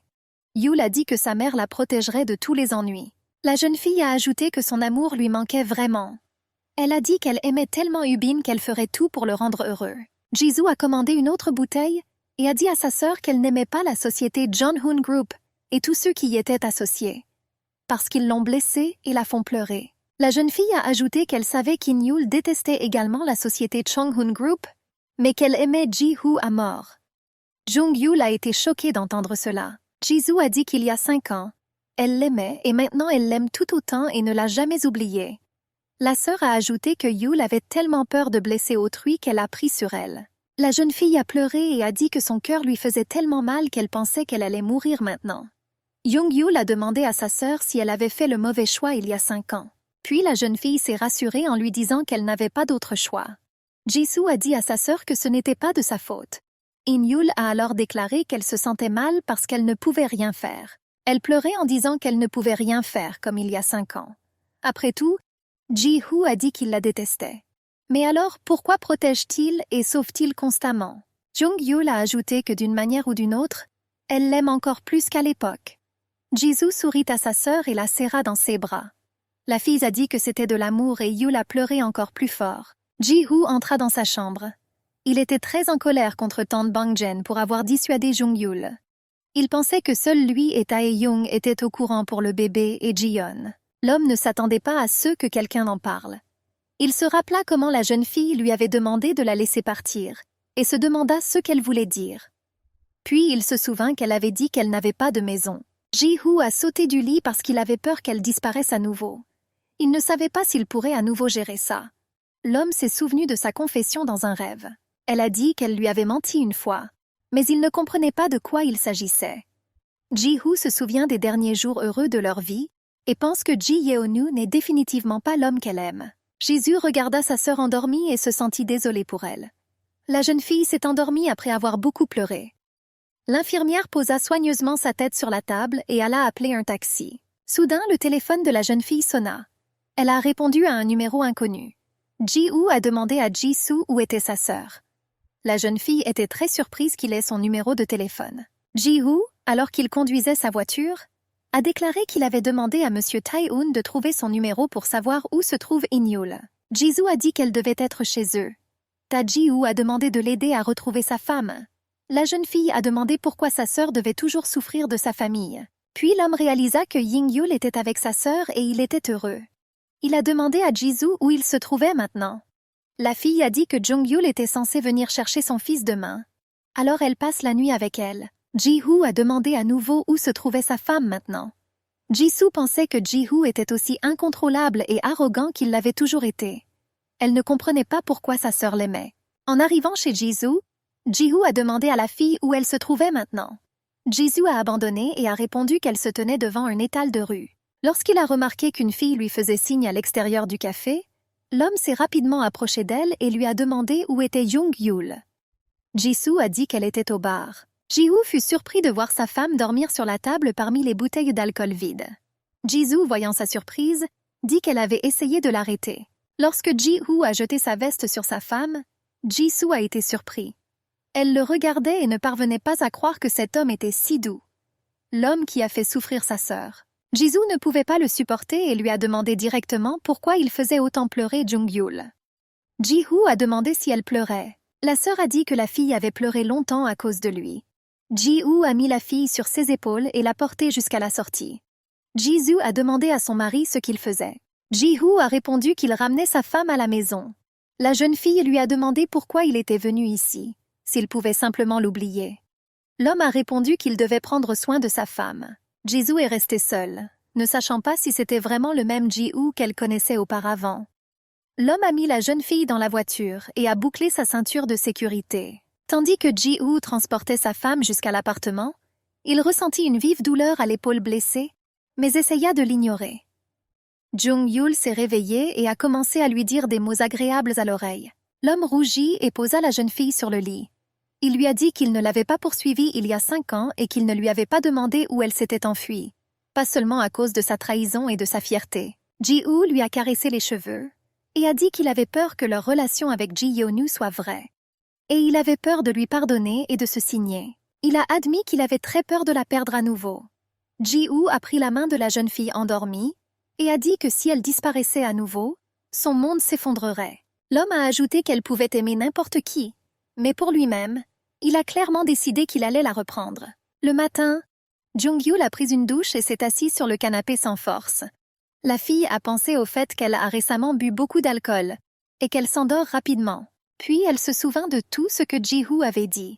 Elle lui raconta ce qu'elle avait gardé pour elle si longtemps. Jung-yul a décidé de se redresser et de s'en prendre à son fils. Autour d'un café, Jung-yul a dit à sa sœur qu'elle avait oublié son sac à main hier au café. Ji-soo a deviné que son sac à main pourrait être dans la voiture de Ji-woo. La jeune fille était très surprise d'avoir dit cela. Ensuite, Ji-soo a dit à sa sœur que Ji-woo était venu la chercher au café hier et l'avait emmenée chez eux. Jung-yul s'est excusée auprès de sa sœur d'avoir tellement bu qu'elle ne se souvient de rien. La fille a dit que son sac à main se trouvait peut-être dans la chambre de Ji-woo. Ji-soo a demandé s'il y avait quelque chose entre eux et a ajouté qu'elle avait vu des scènes romantiques hier. Jung-yul n'a pas eu le temps de répondre car Ubin est entré dans la pièce. Jung-yul a serré son fils dans ses bras et a dit qu'il lui manquait beaucoup. Le garçon a demandé s'ils allaient vivre ensemble maintenant. Maman a dit oui. Ubin a demandé à sa mère s'ils dormiraient ensemble ce soir. Elle a répondu que oui. La jeune fille a demandé à sa sœur des choses dans lesquelles elle pourrait passer la nuit chez elle. Le lendemain matin, Ji-woo était assis dans son bureau et se demandait pourquoi Jung-yul n'était pas rentrée à la maison pour la nuit. Il a supposé qu'elle avait passé la nuit avec son fils. Pourtant, Ji-woo était en colère contre sa femme pour ne pas l'avoir prévenue. Monsieur Tae-hoon l'a appelé, mais le président du groupe Cheon-hoon ne l'a pas entendu. Le secrétaire Tae-hoon a déclaré au président Ban Ji-woo qu'il l'avait appelé parce qu'il voulait entendre un rapport sur le travail de chaque équipe dans chaque département. Ji-woo marchait dans le couloir avec son assistant. Tae-hoon a demandé au président pourquoi il était venu au bureau hier et ne l'avait pas appelé ni invité à le voir. Le président a répondu qu'il venait juste de terminer un projet urgent et qu'après cela, il était rentré chez lui plus tôt. Tae-young a alors demandé ce qui s'était passé samedi soir. Le secrétaire a ajouté qu'il était inquiet lorsqu'il a appelé et demandé le numéro de Han Ji-soo tard dans la nuit. Bang Ji-woo est retourné voir son assistant et lui a demandé de se trouver un nouvel emploi. Monsieur Tae-kun a été choqué par cette nouvelle. Le président a promis de lui écrire une lettre de recommandation et est parti. Jung-yul a encore travaillé jusqu'au soir. Elle a appelé Jis et lui a dit qu'elle allait être en retard. La sœur a dit que tout allait bien et qu'elle pouvait rentrer chez elle, car Ubin dormait déjà. Jung-yul est rentré chez lui. Lorsque la jeune fille est entrée dans l'appartement, elle a pensé que Ji-woo n'était pas chez elle. Elle se dirigea tranquillement vers sa chambre et y trouva son sac à main. La jeune fille était sur le point de partir et s'est tournée vers la sortie, quand soudain elle est tombée sur Ji-woo et a laissé tomber son sac sur sa jambe. L'homme a crié de douleur, puis il a demandé à sa femme pourquoi elle n'était pas ivre aujourd'hui. Après tout, quand elle est ivre, elle lui dit des mots gentils, comme hier. Jung-yul s'est excusé pour ce qui s'est alors passé. Ji-woo s'est approché d'elle et lui a demandé pourquoi ils ne passaient pas cette soirée ensemble. La jeune fille lui a demandé ce qu'il voulait dire. L'homme se souvenait de la façon dont il l'avait perdue une fois et de la façon dont elle l'avait serrée dans ses bras alors qu'elle était ivre. Il réalisa qu'il ne voulait plus la perdre. Ji-woo a déclaré qu'il était prêt à oublier le passé et à recommencer. 2 jours plus tard, assis dans son bureau, Bang Ji-woo a demandé au secrétaire Tae-hoon si l'équipe de conception faisait encore des heures supplémentaires aujourd'hui. Monsieur Tae-hoon a répondu que oui. De plus, ils devront travailler même le week-end pour que tout soit fait. Ji-woo n'a pas pu rencontrer Ying-yul depuis 2 jours entiers. Après lui avoir avoué ses sentiments, ils ne se sont plus vus. Ji-woo a décidé que sa femme utilisait son emploi du temps chargé pour l'éviter. Monsieur Tae-hoon a déclaré au président qu'il avait lui-même retardé le projet de l'équipe de conception pendant un certain temps et lui avait ensuite demandé de le terminer dans 1 mois. La secrétaire a ajouté que Madame Jung In-yul ne pouvait même pas rencontrer son fils à cause des heures supplémentaires. Ji-woo a demandé qu'un rapport du département de conception lui soit apporté. Lorsque la secrétaire est partie, Ji-woo a pensé à quel point il lui était difficile de rencontrer sa femme, avec qui il vit et travaille. Il voulait juste dîner tranquillement avec elle et lui faire part de ses sentiments. Le secrétaire a demandé à la jeune fille de rester devant la porte et d'attendre pendant qu'il apportait le rapport au bureau du président de l'entreprise. Le directeur a demandé qui avait apporté ce rapport. Tae-kun a répondu que le rapport avait été apporté par un nouvel employé du département de conception, qui l'attendait devant la porte. Ji-woo a pensé que c'était In-yul et a couru hors du bureau vers le couloir. Il a vu que c'était une fille complètement différente et a été très bouleversé. L'homme a décidé d'écrire un message à sa femme. Il a écrit s'il était vrai qu'elle n'était plus une nouvelle employée du département de design. Ji-woo l'a également invité à dîner avec lui. Mais en réponse à son message, il reçut « Excusez-moi, mais qui est-ce » Le mari était en colère parce que sa femme ne connaissait pas son numéro de téléphone. Il lui a écrit un message dans lequel il lui demandait si elle ne connaissait vraiment pas le numéro de téléphone de la personne avec qui elle vit sous le même toit. Ying-yul a été choquée par ce qu'il lui a écrit. La jeune fille ne savait que répondre.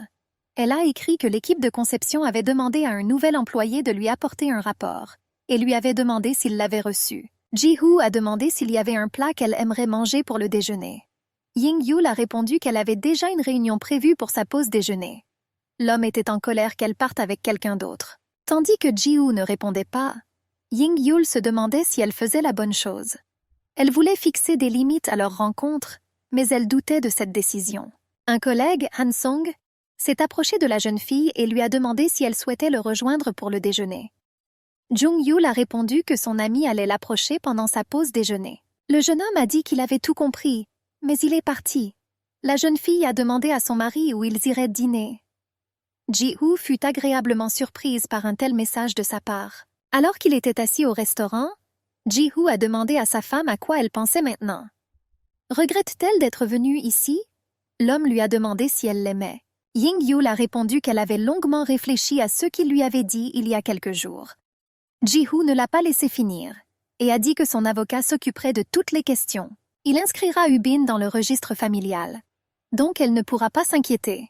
L'homme a ajouté qu'il avait déjà trouvé une babysitter pour le garçon qui serait à ses côtés tout le temps. La jeune fille a demandé à son mari de l'écouter. Jung-yul a déclaré qu'il n'avait pas besoin d'aller aussi loin et de s'habituer à son fils.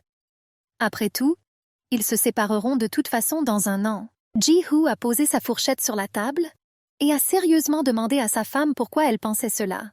La jeune fille lui rappela que c'était lui qui le lui avait dit. Cette année sera suffisante. Et puis elle peut aller n'importe où avec l'enfant. Ji-woo a dit qu'il était très ému à l'époque, mais maintenant c'est différent. Ying-yul a pleuré et a dit que ce serait mieux ainsi. Après tout, ce n'est même pas son enfant. Elle lui a demandé s'il pouvait vivre dans la même maison qu'elle et son enfant. Ji-woo a répondu qu'il n'y voyait aucun problème. Han-yul a dit qu'Ubin a 5 ans et qu'elle ne veut pas lui faire de mal parce qu'elle ne sait pas comment lui expliquer toute la situation. Après l'avoir ramené chez elle, elle fera un pas dangereux. Ji-woo a dit qu'ils pourront prendre soin d'Ubin ensemble. La jeune fille se leva et courut vers la sortie. L'homme courut après elle dans le couloir. Il la rattrapa et la serra dans ses bras. Jung-yul a commencé à pleurer et à crier pourquoi il ne la laissait pas partir. Après tout, elle l'a trahi et ne l'aime pas. Ji-woo a dit que ce n'était pas le cas et qu'il ferait de son mieux pour eux avec son fils. Il a ajouté qu'il voulait recommencer. Cela signifie qu'il ne se soucie pas de ce qui s'est passé auparavant. L'homme a promis qu'il ne regretterait pas sa décision et qu'il ne l'abandonnerait pas, elle et Ubin. Ji-woo a dit à la fille qu'il ne se pardonnerait pas pour le reste de sa vie s'il la laissait partir maintenant parce qu'il l'aime. Ying-yul a dit qu'elle l'aimait aussi et a serré son mari dans ses bras. Le lendemain matin, Ji-woo a emmené Jung-yul au travail et lui a demandé si elle voulait quitter le travail plus tôt aujourd'hui. La jeune fille a répondu que les nouveaux employés ne sont pas autorisés à faire cela. Ji-woo a dit qu'il était le patron et qu'il pouvait tout faire. Il a embrassé sa femme et elle a crié que quelqu'un pouvait les voir. Ji-woo a dit qu'il s'en fichait. L'homme a demandé à la jeune fille de l'appeler amant, comme elle le lui disait lorsqu'elle était ivre. Jung-yul a dit qu'elle ne ferait pas ça. Ji-woo se sentait un peu triste. Il se souvint de la façon dont elle avait pris soin de lui lorsqu'il était blessé et lui avait dit des paroles aimables. Lorsque la jeune fille est descendue de la voiture, elle a dit « Au revoir, mon amour », et Ji-woo est devenu heureux. Bang Jen était assise dans le bureau du président du groupe Cheonil. Elle a demandé à Ji Guk-jung pourquoi son fils s'était enfui avec sa fiancée. La femme a ajouté qu'il y avait diverses rumeurs concernant son enfant. L'homme a répondu que tout ne se passait pas comme elle le raconte. Et son fils aidait justement cette fille, parce qu'elle est la fiancée de son meilleur ami. Bang Jen a déclaré que Jung-Yul avait délibérément planifié et fait tomber Ji-yeon amoureux d'elle. Ensuite, la femme a demandé au directeur pourquoi il ne reconnaissait pas son petit-fils comme héritier du groupe Cheonil. L'homme s'est mis en colère et a demandé à la femme pourquoi elle pensait que son fils était le père de ce garçon. Jung-Yul termina son travail et se dirigea vers l'ascenseur. Son collègue Han Seong l'a rattrapé et lui a dit qu'il rentrait également chez lui.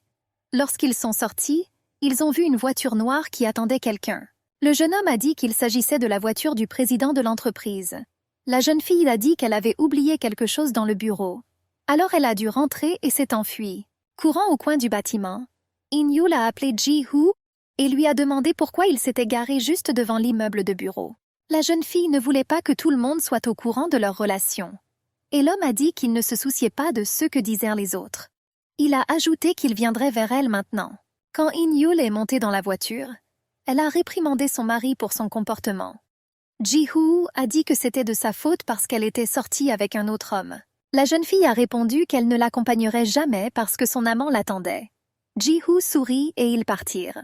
Ji-Hoo a conduit sa femme chez Ji-Soo et lui a dit qu'elle pouvait parler à Woo-bin aussi longtemps qu'elle le voulait et qu'il l'attendrait dans la voiture. Ying-Yul l'a remercié et est parti. Lorsque Ji-Hoo fut laissé seul, il se demanda s'il aurait dû l'accompagner également pour dire bonjour au garçon. Après tout, ce week-end, Woo-bin emménagera dans leur maison. Ji-Hoo réfléchit à la façon dont ils vivraient ensemble avec un enfant. Le garçon sera-t-il obéissant? Puis il pensa qu'Woo-bin devait être un garçon très intelligent, parce qu'il était le fils d'In-Yul. Mais Ji-Hoo avait peur de ne pas l'accepter comme père. L'homme est sorti et a commencé à inventer et à répéter ce qu'il dirait à Woo-bin lors de la réunion. Jung-Yul s'est approché doucement de lui par derrière et lui a demandé ce qu'il faisait. Ji-Hoo a demandé à sa femme pourquoi elle était revenue si vite. Ying-Yul a répondu qu'Woo-bin dormait déjà, et Ji-Soo a préparé un délicieux thé au citron et le lui a tendu dans un thermos. À la maison, la jeune fille a offert du thé à son mari et lui a demandé comment allait son épaule blessée. Elle a ajouté qu'il devait se rendre à l'hôpital demain pour se faire retirer les points de suture. Ji-Hoo a répondu que c'était mieux. In-Yul a demandé si cela lui avait fait très mal lorsqu'il l'avait sauvée. L'homme a répondu qu'il était très en colère contre elle à cause de toutes les discussions sur Ji-Yeon. Mais lorsqu'il vit qu'elle était en danger, il rejeta toutes les insultes et le corps lui-même se précipita pour la sauver. Et le jour de l'anniversaire de son père, quand elle est partie, il n'a pas pu l'arrêter. Ji-Hoo admet qu'ils ont recommencé, mais sa famille continue de la blesser. Il a donc compris pourquoi elle s'était enfuie vers Ji-Soo. L'homme a admis qu'il pensait constamment à elle seule. Il a ajouté qu'il comprenait ses doutes et lui a demandé de lui faire confiance. Parce qu'il l'aime autant qu'il y a 5 ans. Ji-Hoo a dit qu'il était prêt à lui donner sa compagnie juste pour l'avoir à ses côtés. Parce que son cœur n'a pas changé du tout depuis tout ce temps. Ying-Yul a admis à son mari qu'il y a 5 ans, elle ne lui avait pas menti sur ses sentiments. Tout comme elle ne lui ment pas maintenant. Et pour que les autres ne le disent pas, il doit s'en souvenir. La fille a dit à Ji-Hoo qu'elle l'aimait et a embrassé l'homme. Ils ont passé la nuit ensemble et étaient très heureux de se retrouver sans aucun malentendu. Le matin, Woo-bin s'est réveillé et est allé chez la tante de Ji-Soo. Le garçon a dit qu'il voulait aller travailler avec sa mère. Ji-Soo a dit qu'elle l'appellerait et lui demanderait. Han-Yul a répondu à sa sœur qu'il y avait un café près de son travail, où il pourrait l'attendre lorsqu'elle aurait fini son travail. Ji-Soo a dit au garçon que sa mère avait accepté qu'il vienne la chercher après le travail. Woo-bin était très heureux et a dit que sa tante était la meilleure. Le garçon a demandé à Ji-Soo si elle avait la carte de visite de sa mère. À la maternelle, les enfants avaient des cartes avec les noms de leurs parents. Ji-Soo a donné une carte au garçon et a souri. Le soir, Ji-Soo a demandé au professeur d'emmener Woo-bin au travail de sa mère car elle manquait de temps. Elle a dit que le bureau de sa mère était juste du côté où habitait le professeur.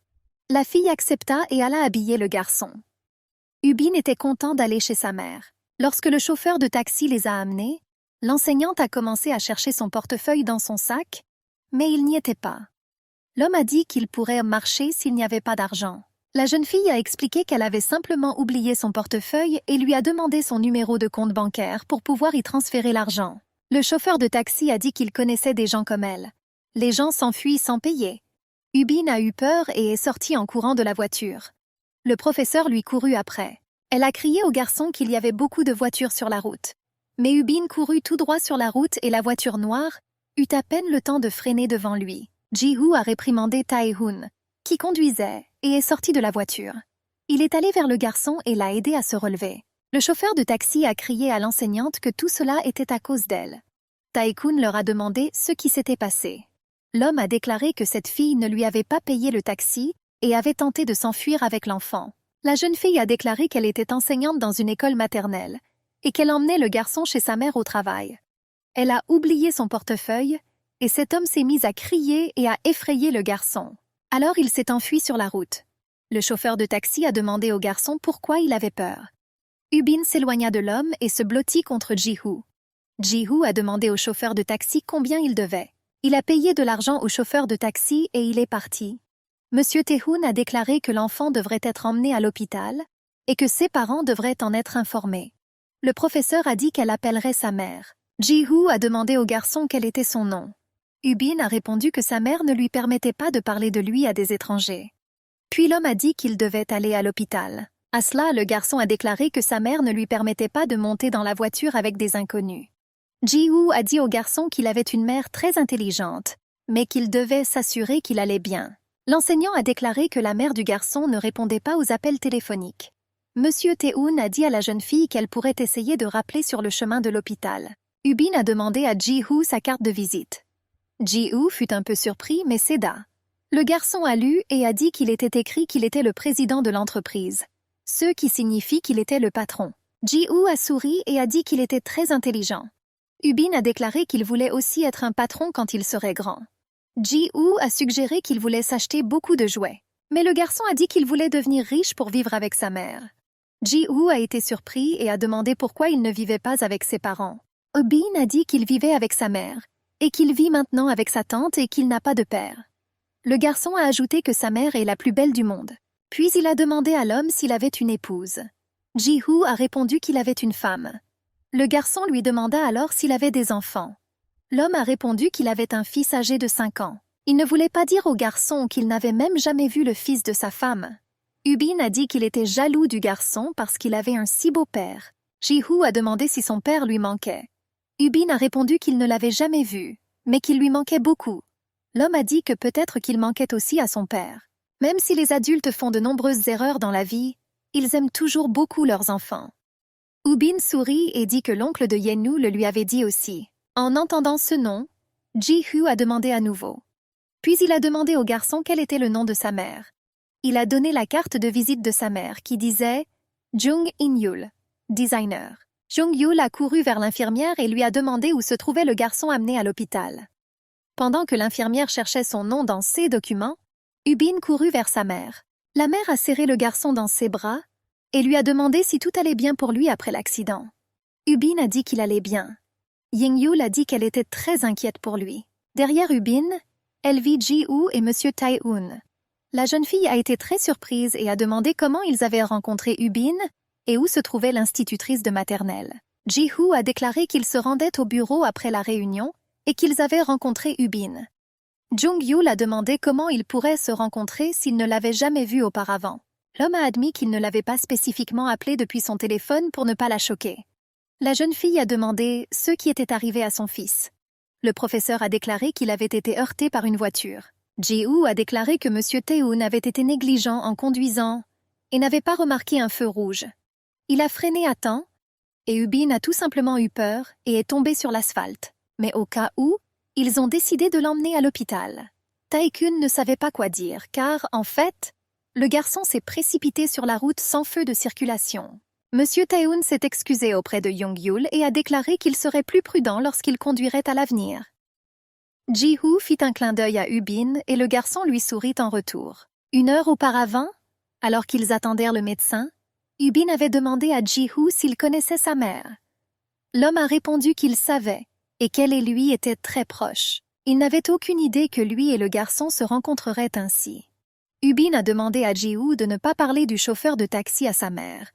Après tout, sa mère le grondera pour avoir sauté sur la route. Ji-hoo a dit qu'il lui avait promis que ce serait leur contrat viril. Il a ensuite demandé au garçon s'il aimerait être son fils. Après tout, il a dit qu'il était jaloux de son fils. Ubin a demandé pourquoi il lui posait cette question. Il a ensuite dit à Ji-woo qu'il devait vivre avec sa mère pour devenir son père. Et il a déjà une femme et un enfant. De plus, la mère a déclaré qu'elle avait une amie avec qui ils vivraient ensemble. Ji-woo a demandé ce que sa mère avait dit d'autre à propos de cette amie. Le garçon a dit qu'il était une bonne personne. Ji-woo a dit que cet homme aimait vraiment sa mère et qu'elle l'aimait bien. Cet homme l'aime aussi. Ubin a alors dit qu'il ne pouvait pas être son père. À la réception, Ji-woo a vu qu'In-yul n'allait pas bien. Elle a dit qu'elle était très inquiète. L'homme s'est excusé de ne pas l'avoir appelé lui-même et de ne pas tout lui avoir dit. Après l'hôpital, ils sont allés ensemble dans une pizzeria. La jeune fille regarda Ji-woo essuyer soigneusement la bouche de son fils. Il a dit qu'un vrai gentleman devait être soigné. Ubin voulait manger de la pizza après sa sortie de l'hôpital, et Ji-woo l'a soutenu même s'il n'aime pas la pizza lui-même. Ying-yul les a regardés et a admiré la rapidité avec laquelle ils s'entendaient. Ji-woo a demandé au garçon s'il se souvenait d'avoir dit qu'il voulait être son fils. Ubin a demandé comment gérer le fait que sa mère aime quelqu'un d'autre. In-yul a demandé à Ji-woo de lui donner une chance de tout expliquer à son fils. Mais l'homme a continué et a avoué à Ubin qu'il est le même homme que sa mère aime, et qu'il l'aime. Ubin a demandé s'il était le bel homme avec qui il vivrait bientôt. Ji-woo a dit que ce n'était pas surprenant parce que sa mère est si belle qu'il est tombé amoureux et lui a proposé. Et elle-même a accepté. Et maintenant ils peuvent vivre ensemble et se voir tous les jours. Ji-woo a dit à Ubin que désormais il n'aurait plus à être séparé de sa mère. Ubin était si heureux et a demandé s'il pouvait coucher avec sa mère. L'homme a répondu qu'il ne pouvait pas coucher avec sa mère et voulait dire qu'il coucherait avec elle lui-même, mais Ying-yul l'a arrêté. Ubin a dit à Ji-woo que s'il voulait être son père, il devrait prendre soin de sa mère, la masser et l'embrasser tous les jours. Ji-woo a promis qu'il en serait ainsi.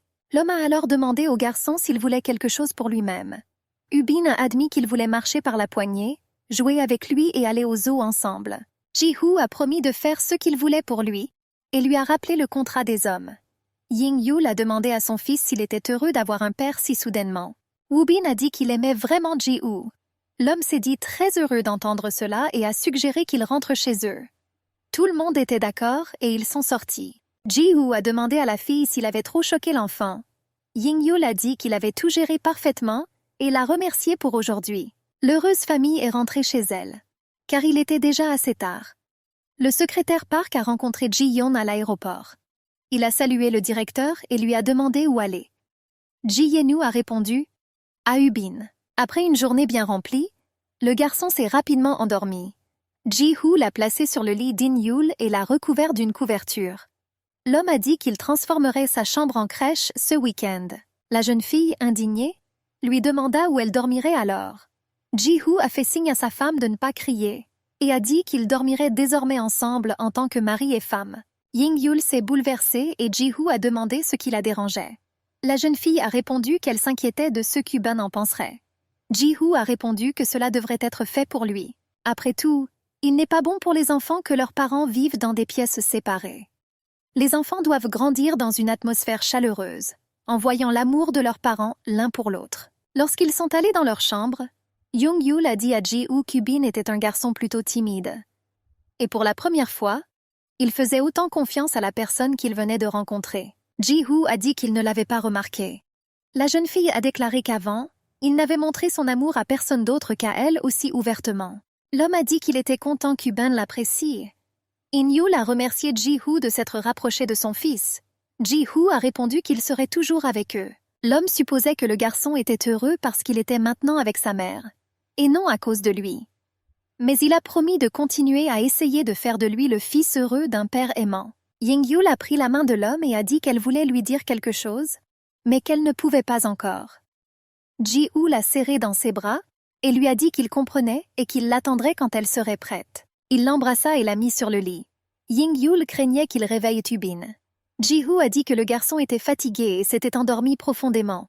Puis la fille s'est un peu calmée. L'homme a déboutonné sa chemise et a déclaré que son fils lui demandait de l'embrasser et de la masser tous les jours.